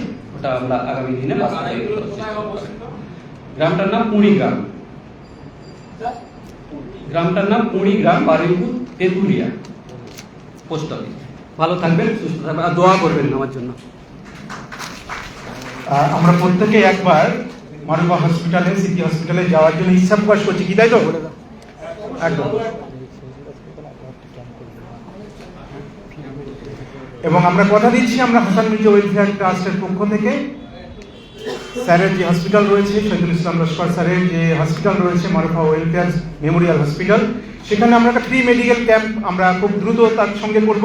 এবং যেহেতু সাউথ 24 পরগনা, ওখানে আমরা চাইবো প্রত্যেকেই, এবং এই ধরনের যদি একটা কনফারেন্স করা যায়, স্যারের যেহেতু ফাউন্ডেশন 3 তলা ফাউন্ডেশন অলরেডি হয়ে গেছে, আমাদের যদি এরকম ছোট একটা হল ওখানে আমরা পাই, তাহলে আমরা ওখানেও একটা মেডিকেল কনফারেন্স করতে পারি, কি তাই তো সকলে?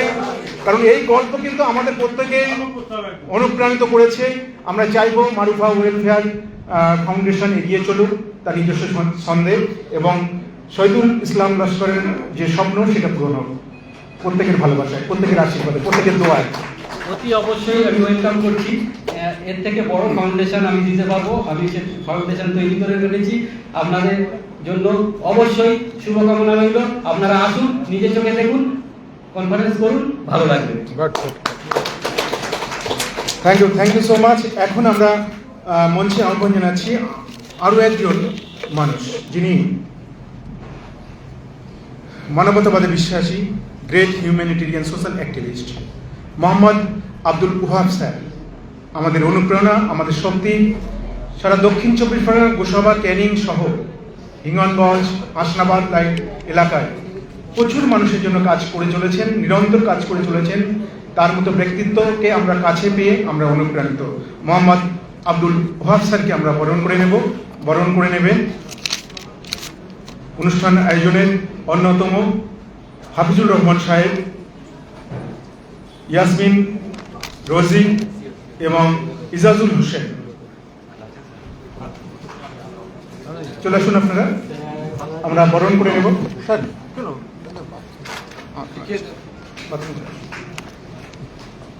মোহাম্মদ আব্দুল ওয়াহাব স্যারকে আমরা বরণ করে নিচ্ছি ব্যাজ উত্তরী এবং ফুলের শুভেচ্ছা দিয়ে। দক্ষিণ চব্বিশ পরগনা তথা বাংলার বিস্তীর্ণ এলাকা, তার সংগঠনের নাম শীষ। বিশেষ করে সুন্দরবন অঞ্চলের মানুষের, প্রান্তিক মানুষের এগিয়ে নিয়ে যাওয়ার ক্ষেত্রে, সেবা প্রদানের ক্ষেত্রে যার সংস্থা অমূল্য অবদান রাখেন, তিনি হচ্ছেন মোহাম্মদ আব্দুল ওয়াহাব স্যার। আমাদের অনুপ্রেরণা, আমাদের সকল সময়ের পাশে থাকেন তিনি। তাকে উত্তরী পুড়িয়ে বরণ করছেন ডক্টর এর হন, সাবিনে ইয়াসমিন ম্যাডাম, ইয়াসমিন রোজি তাকে সংবর্ধনা জ্ঞাপন করলেন এবং ইরাজুল স্যার ফুলের সংবর্ধনা দিচ্ছেন। ডক্টর ইজাজুল হোসেন তাকে ফুলের সংবর্ধনা দিচ্ছেন। একটি সুন্দর মুহূর্ত এবং তার হাতে ডক্টর মৌলানা শহীদুল্লাহ অ্যাওয়ার্ড পুরস্কার তুলে দেবেন কাজী মহিদ স্যার এবং ডক্টর এন হক স্যার এবং স্যার মোহাম্মদ আব্দুল ওয়াহাব স্যারকে ডক্টর মোহাম্মদ শহীদুল্লাহ অ্যাওয়ার্ড 2025 পুরস্কার তুলে দেওয়া হচ্ছে। একটি জোরে করতালিতে পল্লবিত হোক হরে কৃষ্ণ কুমার মেমোরিয়াল হল।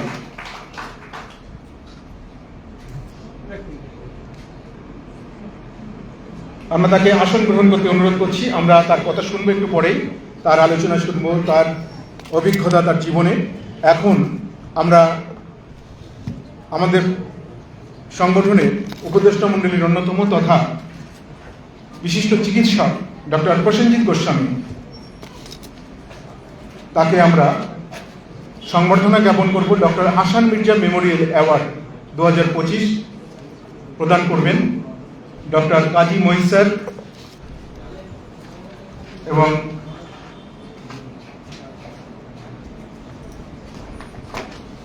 ডক্টর ইমদাদ হোসেন স্যার, যাদবপুর বিশ্ববিদ্যালয়ের অধ্যাপক, এবং কাজী মহিদ স্যার বিশিষ্ট হোমিও চিকিৎসক এবং অধ্যাপক। পুরস্কার তুলে দিচ্ছেন ডক্টর প্রসেনজিৎ গোস্বামী স্যারের হাতে।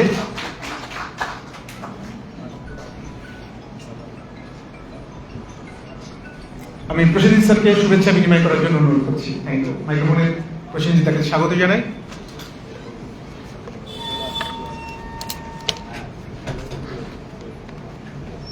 অসংখ্য ধন্যবাদ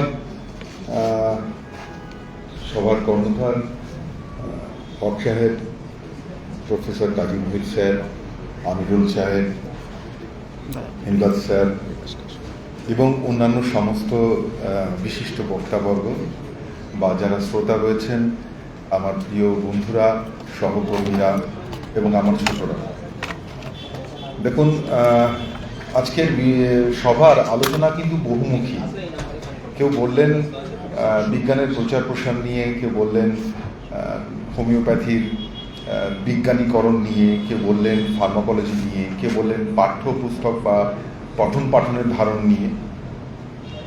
আমি না দুটো জিনিস বলবো, যে দুটো জিনিস আমরা সবাই জানি কিন্তু হয়তো ফলো করি না, শুনেছি সবাই। দেখুন, নিজেকে শুধু সমৃদ্ধ করতে হয় না, তাহলে নিজেকে অনেক বেশি পড়তে হয়। দেখবেন আগে আমাদের দেশে এই ধরনের রোগ খুব একটা বেশি হতো না। অ্যালঝাইমার্স, বয়স্করা সাধারণত এই সমস্যায় ভোগে। কেন হতো না? তার কারণ আগেকার দিনে না ওই রবিবাসরীয় বা রোববারের পেপারটা আদ্যপান্ত পড়ার একটা অভ্যাস ছিল মানুষের। এখন মানুষ এত বেশি সময় সংকীর্ণ হয়ে পড়েছে, তো নিউজ পেপারটা পর্যন্ত পুরোপুরি পড়ে না। এবং বিজ্ঞান বলছে আপনি যদি যত বেশি পড়াশোনা করবেন, মানে পাঠ্য পুস্তক পড়বেন, বই পড়বেন, ডিজিটাল মিডিয়া নয়, কাগজের বই যদি পড়েন, তাহলে সেক্ষেত্রে আপনার অ্যালঝাইমার্স বা ব্রেন সম্পর্কিত এরকম কিছু কিছু রোগ যেগুলো স্মৃতিশক্তির সঙ্গে সম্পর্কযুক্ত, সেই রোগগুলো কিন্তু আপনার শরীরে কম আসবে। তা আমাদের পড়ার অভ্যাসটা চলে গেছে। আর যখন আমরা পড়ি না বা জানি না, সেখানের পর থেকে কিন্তু আমাদের অগ্রগতি স্তব্ধ হয়ে যায়। ওই একটা কথা আছে না, আনন্দবাজার বলে, দেখবেন ট্যাগলাইনে, পড়তে হয়, নইলে পিছিয়ে পড়তে হয়। তো পড়াটা খুব জরুরি। যে মুহূর্তে আপনারা পড়া বন্ধ করে দেবেন, সেই মুহূর্ত থেকে অগ্রগতি বন্ধ হয়ে যাবে। কিছুক্ষণ আগে আমরা বলছিলাম, বা আমি শুনছিলাম, বা হোসেন সাহেব বলছিলেন যে পড়াশোনাটা ভীষণ জরুরি। তো যারা যেখানেই আছেন না কেন, যার বয়স যতই হোক না কেন, যার প্র্যাকটিস লাইফ যত বড়ই হোক না কেন, পড়াশোনাটাকে বন্ধ করবেন না, সেটা যাই হোক না কেন। কোনো না কোনো ছোটোখাটো জিনিস থেকে কোনো না কোনো ইনফরমেশন যেটা আপনার চিন্তা ভাবনাকে সমৃদ্ধ করবে, সেটা আপনি জানেন না, কিন্তু যদি মিস করেন তাহলে অনেক বড় মিস হয়ে যাবে। কারণ একটা ছোট্ট জিনিস আপনাকে আমি বলি, আমি কিছুদিন আগে একটা বই কিনেছিলাম, ডিফারেন্সিয়াল ডায়াগনোসিস, ডক্টর ডেভিড আর মার্সেলের লেখা। সেটা সাধারণত যারা অ্যালোপ্যাথি পড়াশোনা করে তাদের এই বইটা লাগে। তো ডিফারেন্সিয়াল ডায়াগনোসিস এই বইটা বেশ চটি মতন বই, মোটা এবং চটি মতন, হাতের মধ্যে চলে আসবে, পাঁচালির বইয়ের মতন দেখতে, কিন্তু থিকনেসটা অনেক বেশি, 400 পাতার। ব্রিটিশ কাউন্সিলের, কেমব্রিজ কাউন্সিলের প্রোডাকশন। অদ্ভুত সুন্দর বইটা। বইটা পড়ে যদি আপনারা দেখেন, বা যদি আপনি কি বলে অ্যামাজনে সার্চ করেন, ওরা কিছুটা পেজ দিয়ে দেয়। প্রত্যেকটা ডিজিজের অদ্ভুতভাবে ডিফারেন্সিয়াল ডায়াগনোসিস করা আছে। মানে ধরুন কোন একটা রোগ, সেই রোগটার উৎপত্তি কিভাবে, তার ব্যুৎপত্তি কি, কেন, কিভাবে রোগটা তৈরি হলো, মানুষের শরীরের কোন কোন জায়গায় এই রোগের প্রভাব আছে, কি কারণে তৈরি হয়, তার ভেজিটেশনটা কি আছে, তার উপর প্যাথোলজিক্যাল ইমপ্রেশনস কি কি পড়ছে, কোন কোন জিনিসগুলো আমাদের দেখা দরকার, যদি আমাদের কোনো টেস্ট করতে হয়, সে কোন কোন টেস্টগুলো ওই রোগের সঙ্গে সম্বলিত। এই পুরো ব্যাপারটা যদি আপনি পড়েন, তাহলে all of a sudden at a glance আপনার কিন্তু একটা ওভারভিউ তৈরি হবে ডিফারেন্সিয়াল ডায়াগনোসিসের উপর।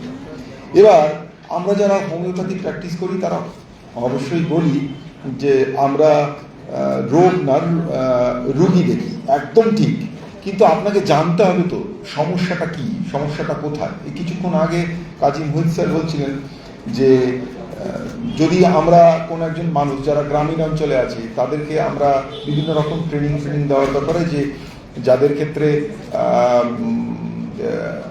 বয়স্কদের ক্ষেত্রে যাদের এনিউরিসিস হয়, মানে ধরুন urine stricture due to prostate এনলার্জমেন্টের জন্য। এবার প্রোস্টেটিক এনলার্জমেন্টটা কেন হয়, প্রোস্টেট এনলার্জমেন্ট হলে পরে কি কি সমস্যা হতে পারে, কত ধরনের প্রোস্টেট এনলার্জমেন্ট হয়, তার কি কি সমস্যা, তার ক্রিটিক্যালিটি কি, কি কারণে প্রোস্টেট এনলার্জমেন্টগুলো হয়, প্রোস্টেট এনলার্জমেন্টের পজিশনটা কোথায়, প্রোস্টেট গ্ল্যান্ডটা শরীরের কোথায় থাকে, কিভাবে এনলার্জমেন্ট হয়, কোন কোন ফ্যাক্টরগুলো ট্রিগার ফ্যাক্টর, সেগুলোকে কিভাবে রিডিউস করা যায়, অ্যালোপ্যাথিতে কী কী ট্রিটমেন্ট এগুলো ব্যবহার করা হয়, কোন মেডিসিনগুলো অ্যালোপ্যাথিতে দেওয়া হয়, সেই মেডিসিনগুলোর সাইড এফেক্ট কী। সেই রকম কোনো একজন মানুষ দীর্ঘদিন ধরে অ্যালোপ্যাথি চিকিৎসা করছেন, কিন্তু তার কনসিস্টেন্সি বা ইউরিন ইনকনসিস্টেন্সি যাচ্ছে না, সে এমন একটা সমস্যায় পড়েছে যে ওই মেডিসিনটা তার শরীরে এখন স্ট্যাগ হয়ে গেছে, মানে সেই মেডিসিনটার কোনো রকম কোনো রিপারকাশন এফেক্ট পাওয়া যাচ্ছে না, তাকে হায়ার ডোজে যেতে হবে। এরকম যে অবস্থায় সে তার রোগ নিয়ে ভীষণ বিব্রত, সে আপনার কাছে এলো, আপনি কোন জায়গা থেকে তাকে স্টার্ট করবেন? আপনাকে তো প্রস্তুত থাকতে হবে। আপনি যখন কোনো চেম্বারে বসেছেন, আপনাকে জানতে হবে বা আপনাকে প্রস্তুত থাকতে হবে, যে মানুষটাই আপনার কাছে আসুক না কেন, সে যে লেভেলেই আসুক, সেই লেভেল থেকে তাকে ট্রিট করার মতন ক্যাপাসিটি আপনার আছে কিনা।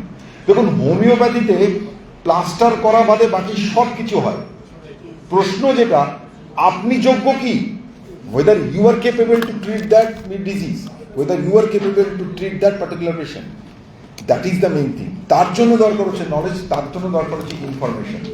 ফার্মাকোলজি থেকে শুরু করে সমস্ত কিছুই কিন্তু গুরুত্বপূর্ণ, সেটা ডিপেন্ড করে আপনি আপনার নলেজটাকে কতটা ক্ষুরোধার করেছেন। আর আরও একটা জিনিস, একটা খুব দারুণ দুর্দান্ত একটা ছুরি যেটা আপনি কিনেছেন আজকে, এটা জরুরি নয় আজ থেকে 2 বছর পর সেই ধারটাই থাকবে, যদি না আপনি তাতে ধার দেন। বাস এইটুকুই আমার বলার। সবাইকে ধন্যবাদ, সুস্থ থাকুন, ভালো থাকুন, thank you. Differential diagnosis by doctor Davidson. আপনি হ্যাঁ, ওই যে ডেভিডসনের কথা বলছি, এই ডেভিডসন না, ডক্টর আর ডেভিডসন, উনি অ্যালোপ্যাথির উপরে প্র্যাকটিস করছেন। ডক্টর ডক্টর ডেভিডসন, আপনি অ্যামাজনে গেলে পেয়ে যাবেন ডিফারেন্সিয়াল ডায়াগনোসিস। Thank you. খাতায় টিক মেরে নিতে হবে, ঠিক আছে? Thank you. বোঝা গেছে কি বলেছি? বোঝা গেছে তো? আজকের এই প্রোগ্রামে যে সমস্ত ব্যক্তিত্বরা এসে হাজির হয়েছে, আমরা সত্যিই এতটা আশা করি। শীর্ষের কর্ণধারকেও আমাদের সঙ্গে পেয়েছি, হ্যাঁ, এটা আমাদের একটা বড় পাওনা। তাছাড়া যে সমস্ত ব্যক্তিত্বরা মঞ্চের উপরে এবং নিচে আছেন, তারা সত্যি আমাদের সবাইকে অত্যন্ত সমৃদ্ধ করেছে। আপনাদেরকে বারবার সেই একটা কথাই বলছি, NMC বিল অর্থাৎ ন্যাশনাল কমিশন বিল নিয়ে যখন আমি দিল্লিতে কাজ করছিলাম, তখন ওখানকার যে সমস্ত কর্মকর্তারা আছেন, তারা আমাকে বায়োকেমিক মেডিসিন সম্পর্কে জানতে চাচ্ছিলেন, যে বায়োকেমিক মেডিসিনটা কীভাবে কাজ করে বা এটা আদৌ কাজ করে কিনা। তখন আমি বললাম যে আমি কিন্তু বায়োকেমিকের লোক নই। তো ওনাদের কাছ থেকে আমি যেটুকু জানতে পারলাম যে বায়োকেমিকের উপরে একটা নতুন বিল আসছে আগামী দিন সংসদে, এবং সেই বায়োকেমিক বিলটা কিন্তু খুবই ইম্পর্টেন্ট, বিশেষ করে যারা বায়োকেমিক চর্চা করেন বা বায়োকেমিক প্রচার এবং প্রসারে কাজ করছেন। আমরা মনে করি all Bengal homeopathy doctors forum এবং Hasan Mirza homeopathy charitable trust মনে করে যে মানুষের কল্যাণে বিভিন্ন দিক থেকে আমাদেরকে ভাবতে হবে। শুধুমাত্র প্রচলিত চিকিৎসা ব্যবস্থার মধ্যে সীমাবদ্ধ থাকলে হবে না, তার সঙ্গে আমাদের ইন্ডিয়ান যে সমস্ত চিকিৎসা ব্যবস্থাগুলো আছে বা ইউনানি যে সমস্ত আছে বা বায়োকেমিক আছে, এগুলোরও প্রচার এবং প্রসার ঘটানো দরকার। এবং বলে রাখা ভালো, নরেন্দ্র মোদী সরকার কিন্তু এই বিষয়ে যথেষ্ট সচেষ্ট হয়েছে।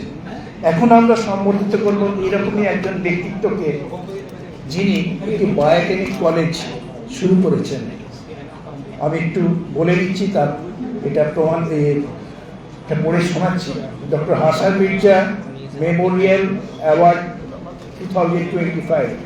The prestigious award was presented in the recognition of outstanding service and contribution in the field of healthcare, education, traditional medicine, wellness, humanity service and research, Dr.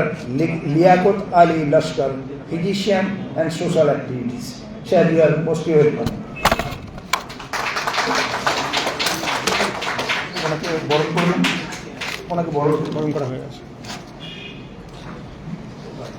তার হাতে পুরস্কার তুলে দিচ্ছেন ডক্টর এম হক এবং মোহাম্মদ আব্দুল ওহাব স্যার, তার হাতে পুরস্কার তুলে দিচ্ছেন। সঙ্গে অবশ্যই doctor Imdad Hossain sir.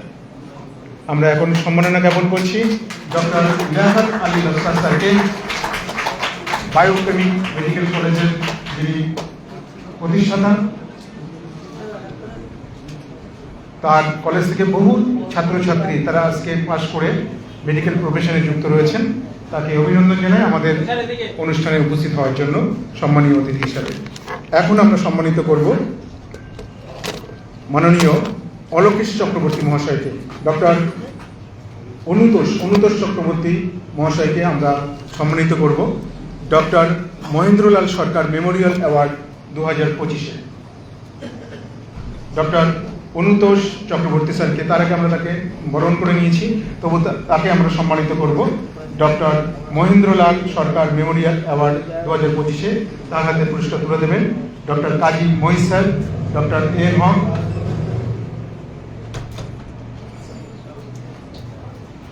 Doctor Imdad Hossain sir. একটু উঠে দাঁড়াবেন স্যার।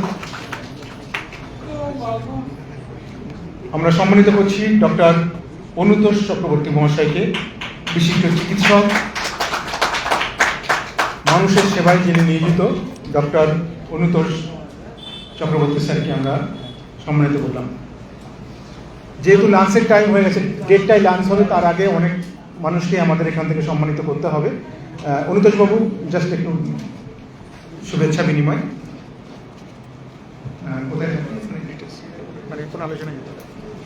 Thank you. আজকে এই ট্রাস্টে আমি প্রথমবার এসেছি, একটি অ্যাওয়ার্ড পেয়েছি, এর জন্য অনেক ধন্যবাদ এই ট্রাস্টকে। তো হোমিওপ্যাথি নিয়ে তো অনেক কিছুই বলার থাকে, এত ছোট সময় বলা যায় না, তবে এই ট্রাস্টের যে উদ্যোগ এটা খুবই প্রশংসনীয়। আগামী দিন আরও এগিয়ে যাক ট্রাস্ট, এর জন্য আমি থাকবো এর সাথে। Thank you very much. Thank you so much. এখন আমরা সম্মানিত করব আমাদের মধ্যে বিশিষ্ট চিকিৎসকরা রয়েছেন যারা বিভিন্ন জেলা থেকে এসেছেন, যারা প্রতিটা মুহূর্ত তারা সমাজসেবায় নিয়োজিত রয়েছেন। ডক্টর সেলিমা খাতুন, মঞ্চে যাচ্ছি doctor Selima Khatun, doctor MD Bakibillah Gazi, doctor Abhijit Pal. আমরা তিনজনকে মঞ্চে ডেকে নেব। আপনারা মঞ্চে এসে doctor Hasan Mirza memorial award গ্রহণ করবেন। ডক্টর সেলিনা খাতুন পাচ্ছেন doctor Begum Rokeya memorial award. Doctor MD Bakibillah Gazi পাচ্ছেন doctor Hasan Mirza memorial award. Doctor Abhijit Pal receive করবেন doctor Hasan Mirza memorial award. আমি মঞ্চে আসতে অনুরোধ করছি হাফিজুর রহমান, ডক্টর হাফিজুর রহমান, ডক্টর আজিজুল হক, ডক্টর ইনজামুল হক স্যারকে মঞ্চে আসতে অনুরোধ করছি। আসুন। আমাদের মধ্যে রয়েছেন ডক্টর সেলিমা খাতুন, তার হাতে পুরস্কার তুলে দেবেন। সেলিমা খাতুন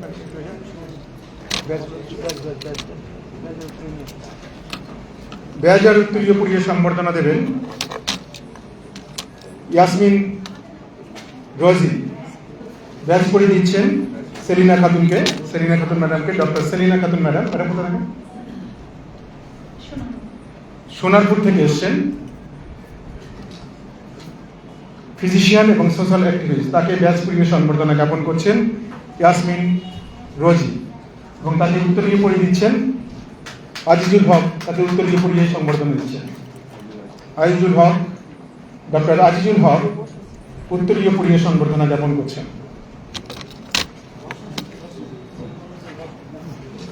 তার হাতে পুরস্কার তুলে দেবেন ডক্টর শহীদুল লস্কর স্যার, যিনি নিজে একজন হসপিটাল তৈরির কারিগর। ডক্টর শহীদুল ইসলাম স্যার এবং ডক্টর কাজী মহিদ স্যার তার হাতে পুরস্কার তুলে দেবেন।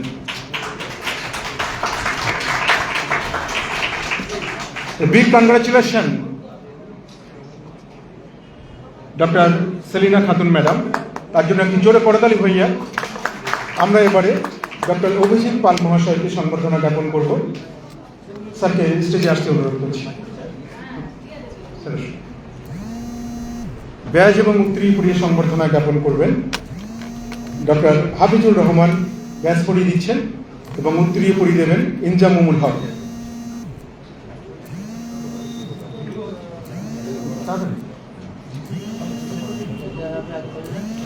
ডক্টর অভিজিৎ পাল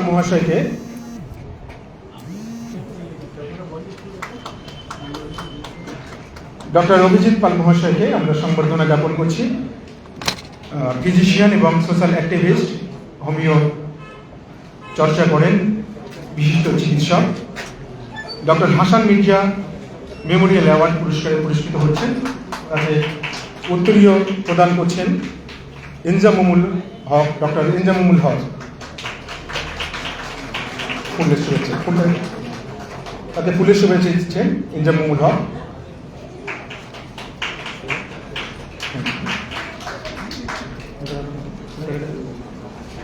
তাকে সংবর্ধনা জ্ঞাপন করছেন মোহাম্মদ আব্দুল ওয়াহাব স্যার। তাকে সংবর্ধনা জ্ঞাপন করছেন ডক্টর অভিজিৎ পাল মহাশয়কে আমরা সংবর্ধনা জ্ঞাপন করলাম doctor Hasan Mirza memorial award 2025। Sir কোথায় থাকেন? মাটিয়ারি নদিয়া। মাটিয়ারি নদিয়াতে তিনি চেম্বার করেন, প্র্যাকটিস করেন। তার মতো চিকিৎসককে আমরা পেয়ে আমরা অভিনন্দন জানাই তাকে। ডক্টর এমডি বাকিবিল্লাহ গাজী মহাশয়কে আমরা সম্বর্ধনা জ্ঞাপন করব। তাকে বরণ করে নেবেন ইয়াসমিন রোজি, তাকে ব্যাজ পরিয়ে সম্বর্ধনা দেবেন এবং তার হাতে পুরস্কার তুলে দেবেন ডক্টর ইমদাদ হোসেন স্যার। তার হাতে doctor Hasan Mirza memorial award পুরস্কার তুলে দেবেন। উত্তরীয় প্রদান করবেন উত্তরীয় প্রদান করছেন ডক্টর এন হক। উত্তরীয় প্রদান করে দিচ্ছেন। ফুলের শুভেচ্ছা দেবেন কাজী মহিদ স্যার। আর তার হাতে পুরস্কার তুলে দেবেন ডক্টর ইমদাদ হোসেন স্যার। তার হাতে হাসান মির্জা মেমোরিয়াল অ্যাওয়ার্ড পুরস্কারটি প্রদান করছেন। নেক্সট এবারে আমি ডাকবো মঞ্চে আসার জন্য অনুরোধ করব ডক্টর কপিল চ্যাটার্জি, আমার প্রিয় দাদা ডক্টর কপিল চ্যাটার্জি, বিশিষ্ট চিকিৎসক, তাকে মঞ্চে আসতে অনুরোধ করছি। তাকে সংবর্ধনা জ্ঞাপন করবেন ডক্টর জাকিয়া, তাকে মঞ্চে আসতে অনুরোধ করছি। তাকে ব্যাজ পরিয়ে দিচ্ছেন ইয়াসমিন রোজি, তাকে ব্যাজ পরিয়ে দিচ্ছেন। তাকে উত্তরীয় পড়াবেন ডক্টর জাকিয়া।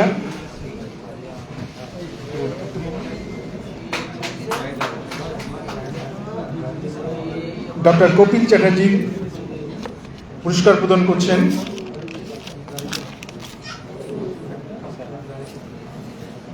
ডক্টর মনীষ বাগচি স্যারকে অনুরোধ করব তার হাতে পুরস্কারটি তুলে দেওয়ার জন্য। মনীষ বাগচি স্যার তার হাতে পুরস্কার তুলে দেবেন। তাকে ফুলের শুভেচ্ছা দিচ্ছেন রোজি, ইয়াসমিন রোজি, তার হাতে ফুলের শুভেচ্ছা দিচ্ছেন। তাকে পুরস্কার তুলে দিচ্ছেন। পুরস্কারটা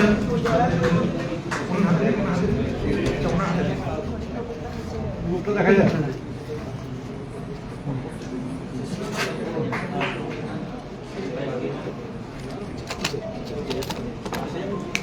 এই হোক মেমোটা দাও, বড় বড় বড় বড়, আরে বড় বড় নেবে।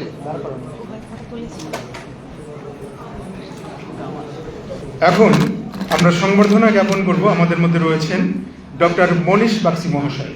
মনীষ বাগচি মহাশয়কে আমরা পুরস্কার প্রদান করব ডক্টর সুদীপ চন্দ্র দেব মেমোরিয়াল অ্যাওয়ার্ড। তার হাতে পুরস্কার তুলে দেবেন কাজী মহিত স্যার এবং ডক্টর এম হক, তার হাতে পুরস্কার তুলে দিচ্ছেন।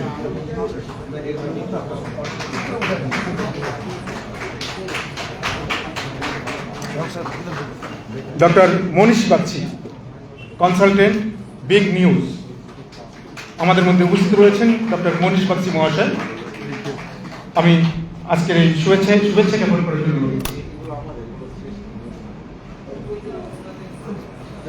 নমস্কার, আমি ডাক্তার নই, আমি নিউজের লোক, 3টে টেলিভিশন কোম্পানির কনসালটেন্ট। এখানে এসে খুব আনন্দ, সাথে সাথে আমার আমাকে রিকোয়েস্ট করে এছাড়া ডক্টর দেব, চঞ্চল দেব, তার সাথে ওনাদের কিছু কিছু কাজের সাথে আমি সাধারণত সহযোগিতা করি এবং ভবিষ্যতেও করব, এই অঙ্গীকার নিয়ে আমি শেষ করছি।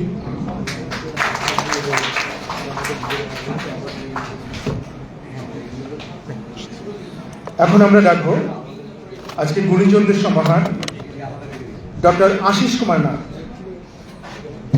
স্টেজে চলে আসবেন ডক্টর আশিস কুমার নাথ, ফিজিশিয়ান এবং social activist. Doctor Zahid Ali Aman, doctor Alia Ahmed, doctor Mujibur Rahman. আমি যাদের নাম ঘোষণা করলাম কাইন্ডলি থাকলে চলে আসবেন। Doctor Alokesh Pal, doctor Tanzila Ahmed. যাদের নাম ঘোষণা করলাম কেউ স্টেজ থাকলে চলে আসবেন। স্যার আসুন।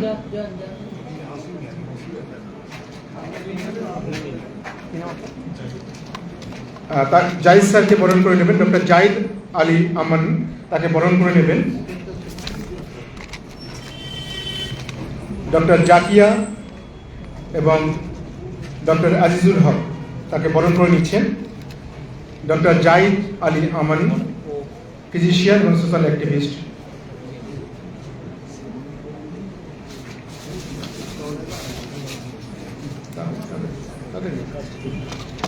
জাহিদ আলী আমান, তাকে আমরা বরণ করে নিচ্ছি।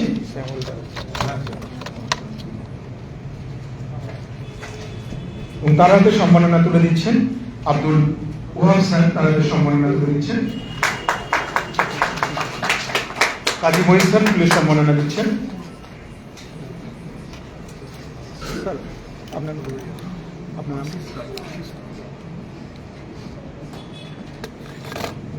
এখন আমরা সংবর্ধনা জ্ঞাপন করব doctor Hasan Mirza welfare award. Doctor Ashis Kumar Nath হাতের পুরস্কার তুলে দেবো। তার আগে আমরা তাকে বরণ করে নেব। বরণ করে নেবেন রোজি, ডক্টর রোজি এবং ডক্টর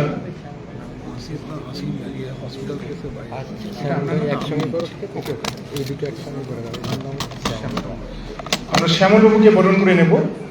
ডক্টর শ্যামল রায়, তাকে বরণ করে নিচ্ছেন ডক্টর রোজি এবং ইনজামামুল হক। উত্তরীয় বরণ করে নিচ্ছেন ডক্টর ইনজামামুল হক।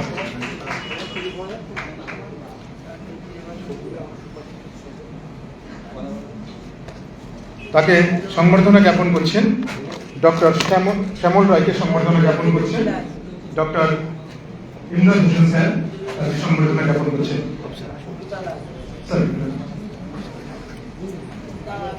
একটু জোরে করতালি হইয়া ডক্টর শ্যামল রায় আমাদের মধ্যে উপস্থিত রয়েছেন। শ্যামল রায়কে আমরা সংবর্ধনা জ্ঞাপন করছি doctor Hasan Mirza memorial award. এখন আমরা ডক্টর আলিয়া আহমেদ, কেষ্টপুর এয়ারপোর্টের কাছে কেষ্টপুরে থাকেন, ওখানে চিকিৎসা করেন। ডক্টর আলিয়া আহমেদ সম্ভবত হুগলিতে বাড়ি, তাই তো ম্যাডাম? হাওড়াতে বাড়ি ডক্টর আলিয়া আহমেদ, তাকে আমরা সংবর্ধনা জ্ঞাপন করবো। তাকে বরণ করে নেবে ডক্টর রোজি, তাকে বরণ করে নিচ্ছেন ব্যাচ পরিয়ে। উত্তরীয় পরিয়ে বরণ করে নেবেন ডক্টর ইজাজুল হোসেন, তাকে উত্তরীয় পরিয়ে বরণ করে নিচ্ছেন।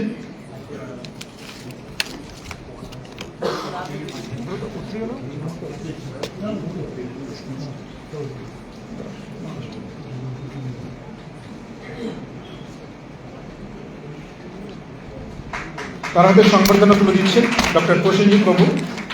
ডক্টর প্রসেনজিৎ তার হাতে সংবর্ধনা তুলে দিচ্ছেন প্রসেনজিৎ গোস্বামী।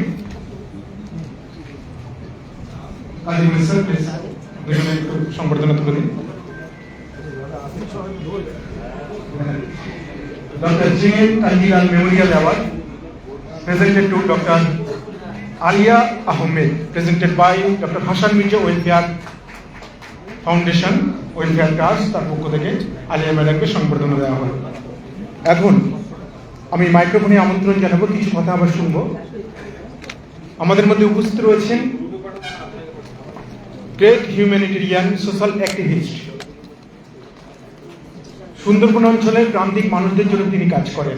আজকের এই মঞ্চ থেকে তিনি ডক্টর মোহাম্মদ শহীদুল্লাহ অ্যাওয়ার্ড পেলেন।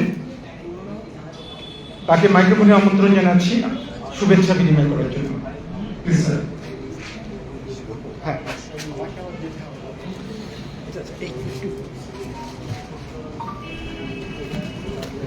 এখানে বর্তমানে প্রচুর এনজিও গড়ে উঠেছে, কিন্তু 80 থেকে 90 এর দশকে এনজিওর নাম আমরা প্রথম সত্যিকার সেটা ছিল সিসি। ডক্টর নুরুজ্জামান আমাকে এখানে যাওয়ার জন্য অনেকবার অনুরোধ করেছে, কিন্তু কোনো কারণে হয়তো সেখানে আমি যেয়ে উঠতে পারি। এনাকে আমি বহুদিন ধরেছি বিভিন্ন সামাজিক আন্দোলনের সঙ্গে। তখন আমার মনে হতো যে কোনো এনজিও মানেই হলো সামাজিক আন্দোলন। এনার সঙ্গে এই যেন একটা নামটা ওতপ্রোত হয়ে গেছে। আজকে ওনাকে আমাদের ট্রাস্টে পেয়ে সত্যিই আমরা সম্মানিত। আমি সত্যি ভাগ্যবান,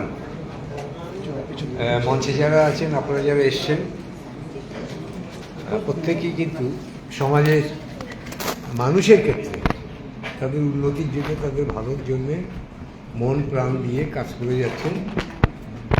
সত্যি সত্যি অন্তর দিয়ে ধন্যবাদ জানাই। আর একটা বড় জিনিস আমার চোখে পড়েছে আজকে এখানে এসে, যে ডক্টর হ্যানিম্যানকে তার যে সাধনা ছিল তার উত্তরসূরি হিসাবে এখানে ডক্টর হাসান মির্জা স্মরণিকা, আর তার হয়ে আজকে এত ডাক্তার আমার দেশে একত্র হয়েছে। ধন্যবাদ জানাবো। যখন কোনো ডাক্তার ছিল না তখন হোমিওপ্যাথি ছিল। আমার গ্রামে যখন কোনো ডাক্তার ছিল না ছেলেবেলাতে, আমার বাবা স্কুল শিক্ষক ছিলেন, তিনি হোমিওপ্যাথি বাক্স কাছে রাখতেন, মানুষের কিছু হলে তাদেরকে দিয়ে সাহায্য করতেন। এই মানুষদের সেবার জন্য তাদের পাশে এসে দাঁড়িয়ে কাজ করছেন। ধন্যবাদ জানাবার ভাষা নেই। যেভাবে আপনাদের এই মস্তিষ্ককে কাজে লাগিয়ে যে একটা মেডিসিন কিভাবে মানুষকে উপকার করতে পারে সেটা আপনারা কেমন লাগছে প্রোগ্রাম? এর জন্য ভালো স্যার, গবেষণা হোক, এর জন্য আরো প্রসার হোক। আমার অর্গানাইজেশন থেকে আমি কথাই দিচ্ছি, দরকার হলে আমি হসপিটাল করার জন্য তৈরি জায়গা দিয়ে দেব। আপনারা যদি ডাক্তার মানুষের সেবা যদি নেন, 5টা কিংবা 10টা বেড নিয়ে আপনারা সেবার কাজ শুরু করুন। আজকের উদ্যোক্তাদের বলবো, যদি পারেন সিদ্ধান্ত নিয়ে দিবা রাত্র পরিষেবা যদি দিয়ে হোমিওপ্যাথিক একটা জায়গায় দিতে পারেন, সেটা হবে শিক্ষার্থীদের জন্য ভালো, পরীক্ষা নিরীক্ষার জন্য ভালো।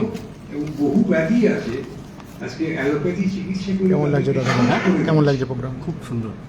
কল করবেন, যাবো, সবসময় থাকবে। In some cases, allopathy doctors are killing people. আমি বিএসসি নদিয়া ডিস্ট্রিক্টের, বুঝলেন? আমার অধীনে আমার যে আপনার সে কৌশিক চ্যাটার্জি সব আমাদের। আমরা যে সাফার করছি এর পিছনে আমরাই দোষী, কারণ আমরা খুব তাড়াতাড়ি উপকার দিতে চাই, রোগের উৎপত্তি স্থল ধরতে জানি না। আমি আপনাদের কাছে আরো একটা অনুরোধ রাখছি, পশ্চিমবাংলার যেখানে যেখানে আমার সার্ভিস হবে, আমি প্রথমেই বলি সুন্দরবনের কথা। এন্টায়ার বাংলাদেশের আমাদের যে পোর্শনটা নদীমাতৃক আছে, বসিরহাট, হাসনাবাদ, হিঙ্গলগঞ্জ থেকে শুরু করে তারপরে আসছে সন্দেশখালী 1, 2, পাথর প্রতিমা, কাজ করতে ভালো লাগছে তো?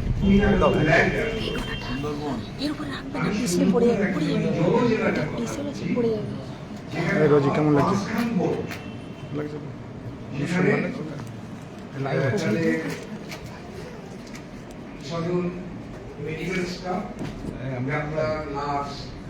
সুন্দরবন হোক, ঝাড়খণ্ড হোক, পরে সুন্দরবন আছে তো? একদম একদম।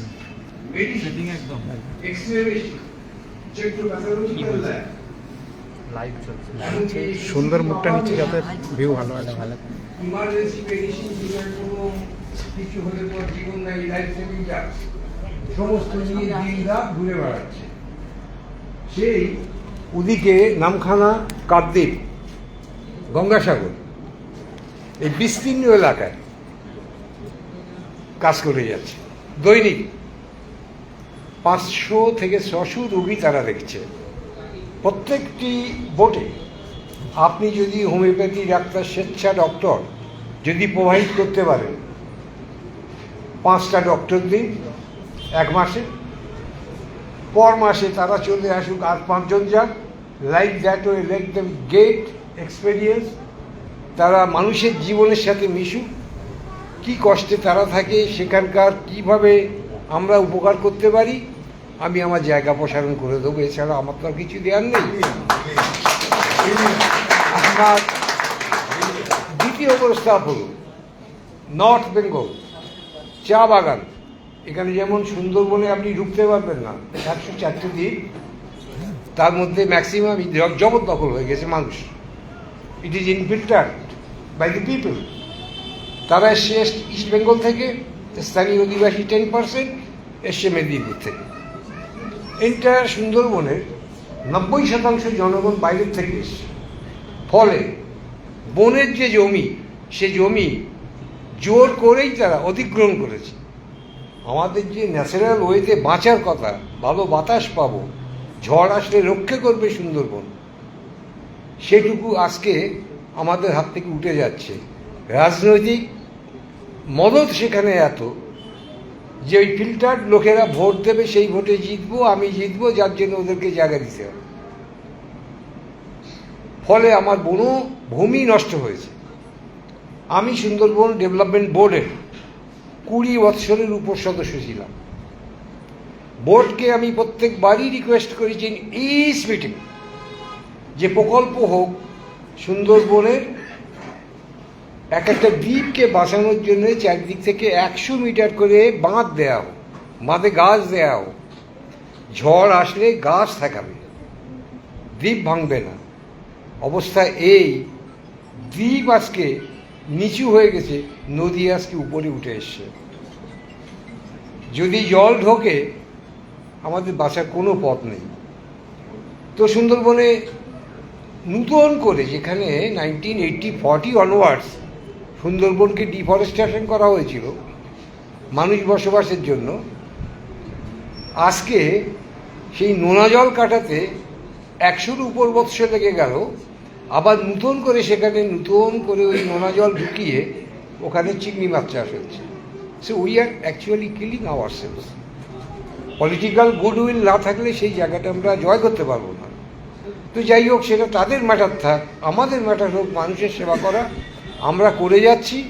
আপনাদের সহযোগিতা যদি আমাদের সাথে আসে আমরা খুব খুশি হব। এখানে বাঘ, মানুষ, কুমির একসাথে বাস করে, কি অদ্ভুত তাদের মিল। ওদিকে নর্থ বেঙ্গলে চলুন, চায়ের বাগান, চিতাবাঘ, হায়না, হাতি, সেখানেও আমরা কাজ করে যাচ্ছি। We invite you all to render your services as much as you can to help and save the life of the people. ওদের জীবন বাঁচানোর জন্য আপনি ছাড়া কোনো গতি নেই। আমি আপনি বলতে আপনার যে অন্তরটা, আমি সেটাকেই আজকে আপনাদের কাছে ভিক্ষা চাইছি। মানুষ মরছে, ওদের পাশে আসুন, আমরা দাঁড়াই। আমরা যদি ওদের সুখ দুঃখের ভাগী হতে পারি, তাহলে এই যে মানি মানি মানি মানি, এটা কি বড় ফ্যাক্টর না। বড় ফ্যাক্টর হলো heart, let give your heart to the people. একটু যদি ভালোবাসা পান, ও ভালোবাসা দিয়েই বাঁচবে। আর এই সংস্থার সার্বিক উন্নতি কামনা করে হোয়াট এভার হেল্প আমার পক্ষে প্রয়োজন হবে বলবেন। দরকার হলে আপনাদের হয়ে একসাথে গিয়ে আমরা ভিক্ষে করতে পারি আর চাইতে পারি। টাকা, money is secondary thing, what I believe. First thing হলো যে উদ্যোগ। হ্যাঁ, এই অর্গানাইজেশনাল উদ্যোগটা যদি আপনার অর্গানাইজেশনের মাধ্যম দিয়ে হয়, শেষ বিন্দু পর্যন্ত আমরা যদি সবাই এক থাকতে পারি, আমরা নতুন ইতিহাস সৃষ্টি করতে পারি। ডিগ্রির কথা ভুলে যান, আমি বলবো অভিজ্ঞতার কথা, যে অভিজ্ঞতা দিয়ে মানুষকে বাঁচাতে পারবেন। আপনি আয়ুর্বেদের কথা বলবেন, আমি নিজে মেডিসিনাল ফ্যাক্টরি করেছিলাম। আমার বন্ধুরা আয়ুর্বেদ কলেজের সব অধ্যাপক ছিল। তারা আমাকে বলল যে কেন না আয়ুর্বেদ, তুমি এটা আয়ুর্বেদের এই সমস্ত করো। আমি বেশ কিছু আয়ুর্বেদিক ডক্টর অ্যাপয়েন্টমেন্ট দিলাম, মেডিসিন ফ্যাক্টরি করলাম, মায়েদের দিয়ে মেডিসিন চাষ করালাম, মেশিনে আনলাম, তৈরি করলাম। এইবার ডাক্তারদের যখন লিখতে বলছি, ওই আয়ুর্বেদ ডাক্তাররা তখন আর ওই আয়ুর্বেদিক মেডিসিন লিখছে না, দে আর প্রেসক্রাইবিং মেডিসিনস অ্যালোপ্যাথি। কি দুর্ভাগ্যের ব্যাপার, আমি হলাম কবিরাজ, লিখলাম অ্যালোপ্যাথি। এভাবে আমাদের ক্ষতি। অর্থাৎ আমরা যে শিখলাম, যেটুকু চর্চা না করে ওকে কিন্তু বাঁচার তাগিদে এই সমস্ত করে বেড়াচ্ছে। সত্যিকারের সেবা প্রতিষ্ঠান হিসাবে যদি গড়ে তুলতে হয়, আসুন একজোটে আমরা। আমি আমার নাম্বার উল্লেখ কী করবো, যদি ওয়েবসাইটে যদি লেখেন শীষ ইন্ডিয়া, একসাথে লিখবেন শীষ ইন্ডিয়া, SHISINDIA, এন্টায়ার ওয়েবটা খুলে যাবে। আর আমার নাম্বার হলো ব্যক্তিগত নাম্বার, তো তবু বলছি 9830031780, 9830031780। আপনাকে কয়েকটা কার্ড দিলাম, যদি কারো দরকার হয় দিয়ে দেবেন। আর খুব খুশি হব। আমার লাস্ট অনুরোধ, আমার সুন্দরবনে 5টা বোট চলে, সমস্ত ডাক্তারদের নেমন্তন্ন। You organize from your side. আপনারা মিলিতভাবে একবার, দুবার, তিনবার, সংগঠককে বলছি, একবার, দুবার, তিনবার গ্রুপ করুন। 25 জন, 30 জন, 25 জন, 30 জন, যত ডাক্তার আছে, আমি সুন্দরবনকে একবার দেখাই। জনজীবনের সাথে আপনারা একটু দেখে আসুন যে কি কষ্ট, কিভাবে মানুষ থাকে, তার মধ্যেও তারা বাঁচার চেষ্টা করছে। আমাদের শহীদুল বলছিল, ও আমি ওকে চিনি, জানি, ও চেষ্টা করছে মানুষের ভালো করার জন্যে। ওর পাশেও আমাদের দাঁড়াতে হবে। অ্যান্ড প্রত্যেকের পাশে প্রত্যেকেই যদি দাঁড়ান, আমাদের সত্যিকারের এটা একটা মহা বিপ্লব হিসেবে ঘটে যাবে, যে পশ্চিমবাংলার বুকে হোমিওপ্যাথি একটা বড় জায়গায় যাচ্ছে। এই শুভেচ্ছা, ভালোবাসা, শুভকামনা রেখে আমি আপনাদের সাথে, আপনাদের কাছ থেকে আপাতত বিদায় আমরা নিচ্ছি। অবশ্যই যাব এবং আমরা স্যারের সঙ্গে সর্বদা থাকবো। Thank you. আচ্ছা, ওয়ান থেকে দুটো প্রশ্ন মানে না করলে আমার পিঠে মানে হজম হচ্ছে না। এক নম্বর হচ্ছে সিটি অফ জয়, এই লেখকের সঙ্গে আপনার আলাপ কিভাবে হয়েছিল, আর সিসি বা কেন গঠন করতে হলো? একটু পূর্ণ কথা, then I was very young, 1978, আজ থেকে কত বছর হবে? সে 50 এরকম একটা। তো তখন আমি আমতাতে ছিলাম, সেই সময় বন্যা হয়, দক্ষিণ বাংলা ভেসে যায়। এমনকি আমি যখন যাই এই কলকাতার এপার থেকে এই গঙ্গাটা পাই, ওপারে গিয়ে হাওড়া ডিএম অফিসে উঠি, তাদের সহযোগিতায় ধীরে ধীরে গিয়ে আমার কর্মস্থল আমতাতে গিয়ে হাজির হই। সেখানে দেখি যে মানুষজন ওখানে উঁচু উঁচু জায়গায় বাড়ি, গরু বাছুর কিছু বাঁচেনি, মারা গেছে, মানুষ অনেক মারা গেছে, কিন্তু কেউ গাছের ডালটা লুটে লুটে বেঁচে রয়েছে, উঁচু জায়গাতে রয়েছে।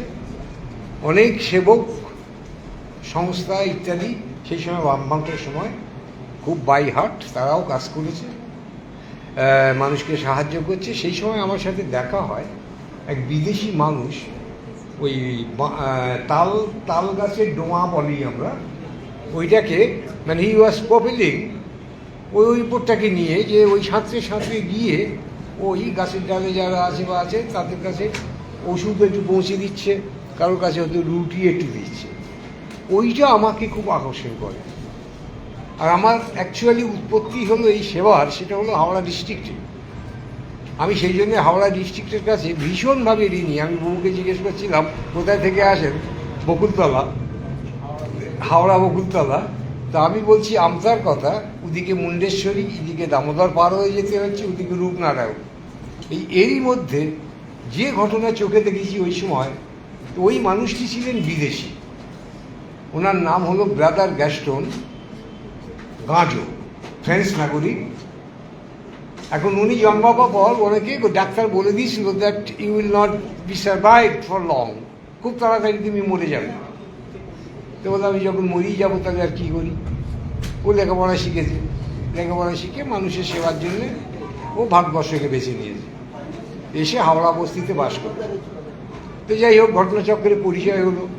তখন আমি ভালো ইংরাজি বলতে পারি না, ইংলিশ বাংলা মিশিয়ে 50-50, উনিও যা বলেন ইংলিশ বাংলা মিটিয়ে 50-50। তারপর একদিন ওনার আশ্রমে গেলাম, শুনলাম, আর আমিও বলতে চেষ্টা করলাম। তখন উনি একটা কথা বললেন, আমার অভিজ্ঞতা কি, আমার এলাকায় যে বিড়ি শ্রমিকরা কাজ করতো তারা সব টিবিতে মারা যেত, কোনো ওষুধ ছিল না, কীভাবে তাদেরকে বাঁচানো যায়, এইটাই ওনার কাছে যুক্তি চাইছিলাম। উনি একটা উপদেশ দিয়েছিলেন, সারা জীবনের জন্য আমার মধ্যে কাজ করছে। উনি বলেছিলেন, brother, you go back to your people, you share the sorrows and joys. তুমি তোমার ভাই বোনদের কাছে ফিরে যাও, তাদের সুখ দুঃখের ভাগিদার হও।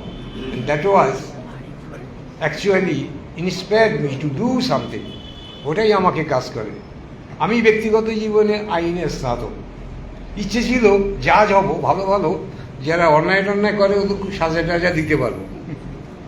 তো পরীক্ষার জন্য অ্যাপ্লাই করলাম। ওই সময় কেউ ম্যাজিস্ট্রেট বা জাজ হতে চাইতো না, পয়সা নেই, উকিলদের খুব ভালো পয়সা ছিল। তো কিছুতেই আমি যখন অ্যাপ্লাই করলাম, কালকে এক্সাম শুরু হবে, আজকে আমার কাছে চিঠি আসলো যে you are not eligible to appear in exam because of exceeding 10 days age. 10 দিন বয়স বেশি হয়ে গেছে, তোমাকে আগে পরীক্ষা নেওয়া যাচ্ছে না, তুমি বরবাদ।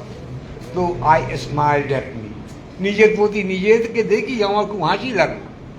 বাহ, এ অবশ্যই আল্লাহ নির্দিষ্ট, আমাকে ও পথে যেতে দেয়নি। তখন আমি পথ বেছে নিলাম, যে কাজ শুরু করেছিলাম টিবি রোগীদের। আর আমি আরও একটা বলি, why I am not caring money. এটা আমি যদি শুরু করি আপনাদের বলি, পকেটে মাত্র 2 টাকা ছিল, 1980 সাল, একটা চায়ের দোকান। নোবডি বিলিভড মি যে আমরা কিছু করতে পারি, আমাকে বিশ্বাস করতো না। মোস্তান ভাবতো ছেলেবেলায় যা হয় আর কি, যে জবদখল করবো কিছু করবো, ওকে বাড়ি দিয়ে কী হবে, নোবডি। হ্যাঁ না, তো এক চায়ের দোকানদার নাম ছিল আতিয়ার রহমান।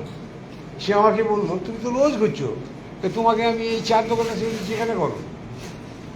একদিন বলেছি, দুদিন বলেছে, তারপরে আমি বললাম তুমি খাবে কি? তো একজন গাঁজাখোর চায়ের দোকান, তার উক্তি ছিল ও আল্লাহ দেবে। What a strong faith in Allah. আর আমরা যারা আজকের দিনে কাজকর্ম করি তাদেরকে একটা কথাই জিজ্ঞেস করি, how much faith you keep upon your creator. আল্লাহর উপর, ঈশ্বরের উপর যদি বিশ্বাস রেখে, অর্থাৎ নিজের প্রতি যদি আস্থা রেখে আমরা যদি এগুতে পারি, নান ক্যান ডিফিট আস, আমাদেরকে কেউ হারাতে পারবে না। অপশক্তির হার হবে, আমরা কিন্তু এগিয়ে যাব। এর জন্য দরকার স্ট্রং উইল। তো 2 টাকা দিয়ে শুরু করেছি। আমি সাথে পেলাম আমার এক বন্ধু, হাইলি এডুকেটেড পিপল, কালকে ইউনিভার্সিটি থেকে MA পাস, এইরকম এক ভদ্রমহিলা, তার সমস্ত কিছু চাকরি বাকরি করে দিয়ে বললো আমি তোমার সাথে জয়েন করবো। তো আমরা কলকাতাতে আসলাম মেডিসিন, স্যাম্পল মেডিসিন ডাক্তারদের কাছ থেকে কালেকশন করব। ওই মেডিসিন কালেকশন করে নিয়ে যাওয়া সপ্তাহে 1 দিন করে, আর 7 দিন আমরা দিতে পারতাম না রোগীদের, because huge patients are coming. আমার সাহায্যের জন্য আবার হাত বাড়িয়ে দিলেন হাওড়ার থেকে একটা অর্গানাইজেশন, হাওড়া সেবা সমিতি, ডাক্তার এবং মেডিসিন দিয়ে। ওই চায়ের দোকানে শুরু হলো সেবা। তারপরে জমি একজন দান করলো। তারপরে একদিন 1986 সন্ধে হয় এমন সময় 2জন ব্যক্তি চলে এলেন আমার কাছে। আমি জানতাম না এই ব্যক্তি কে বা কার। আর ভাঙর তখন কেউ আসতে পারত না, শহর ব্রিজ হয়নি, 1986-এ কোনো ব্রিজ হয়নি। তো আমার কাছে স্বামী স্ত্রী 2জন, ওদের বই লিখেছেন, সেই বইটার নাম ছিল সিটি অফ জয়, আর রাইটার ছিল ডমিনিক ল্যাপিয়ার। সস্ত্রীক ডমিনিক ল্যাপিয়ার আমার কাছে হাজির। তো এমন একটা সাহেব এসছে, আর আমাদের দেশের একটা কুসংস্কার ছিল যে ও সাদা চামড়া মানি খ্রিস্টান, আর খ্রিস্টান মানি বর্জ্য, একদম নরকে যাবে, ওদের কাছে আর কিছু করা যাবে না। সাংঘাতিক ব্যাপার, মানে because of you do not have, yes, it is ignorance তার ফলে। এর জন্য তো দায়ী আমরা। ও যারা হিংসা করছে ওদেরকে আমরা ব্লেম করতে পারি না, কারণ ওদের ব্লেম করার দাবি আছে, কারণ ওটাকে তো আমরা দূরীভূত করতে পারি না। তো তার জন্য দোষ নিজেদের স্বীকার করতে হয়। এই হলো সোশ্যাল ওয়ার্কের সব থেকে বড় একটা শর্ত। তো আমি কোনো রকম দুঃখ পাইনি। তো উনি আগিয়ে এসে আমাকে বললেন, উনি দেখলেন সারাদিন অ্যাক্টিভিটি দেখলেন, দেখার পর উনি বললেন যে আমি তোমাকে কিভাবে সাহায্য করতে পারি। বললাম আপনি কি আমাকে একটু ওষুধ দিতে পারবেন? Only one appeal I put then, সেটা হলো যে আমাকে একটু ওষুধ দিতে পারেন। ওষুধ দিতে পারছি না রোগীকে। আর সেই সময় I am not a doctor actually. আমি সেই সময় কি দেখলাম যে স্ট্রেপ্টোমাইসিন, পাইরাজিনামাইড, ইথাম্বুটার তো পরে এসছে, এই রিফাম্পিসিন তো পরে এসছে, পুরাতন মেডিসিন। 3 বছর ধরে চিকিৎসা চলত। অ্যাকচুয়ালি রুগী সুস্থ হতো না, রুগীর ওষুধই ছিল না। আমি নিজের দলবল সাথে নিয়ে কত রোগী আমাদের রাস্তায় ঠ্যাঙ্গারের বাদে কলকাতায় আসতো না, 20 কিলোমিটার 30 কিলোমিটার ন্যাশনাল মেডিকেল এখানে। তো আমরা কাঁধে করে, ওই তখন তো আর স্ট্রেচার পাড়া গায়ে পাওয়া যেত না, ওই মরে গেলে লাশ বয়ে নিয়ে যায় না, ওই সমস্ত কাঁধে করে নিয়ে বাসের তৈরি আমরা কলকাতায় রুগী গিয়েছি। On the way many people died, on the way back many people died. এখানে শুধু তারা কিচ্ছু পরীক্ষা ছিল না, রক্তটা নিয়ে তার ওই পরীক্ষাটা করবে, এইটুকুই ছিল সম্ভব। বাট এনিওয়ে আমরা ডমিনিক ল্যাপিয়ারকে বললাম যে হেল্প করুন, উনি হেল্প করলেন। সেই হেল্প রিয়েলি উনি 2022 সালে মারা গেছে, শেষ অবধি ওনার কথা গেছে। এত বড় কথা আর কেউ রাখতে পারেনি। অনেকে টাকা এসে ভেরি ফ্র্যাঙ্কলি ছুঁড়ে মেরেছে, but we refuse to receive. না, আমার বেশি টাকার দরকার নেই, করবো নাকি? টাকা নিলেও তো আপনার ব্যয় করার ব্যাপার। আর ঠিক আজকের দিনে আপনাকে বলছি, গভর্নমেন্ট অফ ইন্ডিয়া আমার FCRA-টা বন্ধ করে দিয়েছে যাতে আমি টাকা না পাই। আমি জিজ্ঞেস করছি হোয়াট ইজ দ্য রিজন? তুমি আমাকে বলো যে আমার কোথায় ভুল আছে। আমায় বলা হচ্ছে অমুকটা দেননি, আমি ফাইল খুলে দেখি সব কিছু দিয়েছি, আবার লিখলাম আমি তো সব দিয়েছি। ওখানে 70-30 রেটসও চলে। তো আপনার ধারণা করতে পারবেন না যে আমি আজকে 1 বছরের উপর কোনো রকম ফরেন ডোনেশন পাচ্ছি।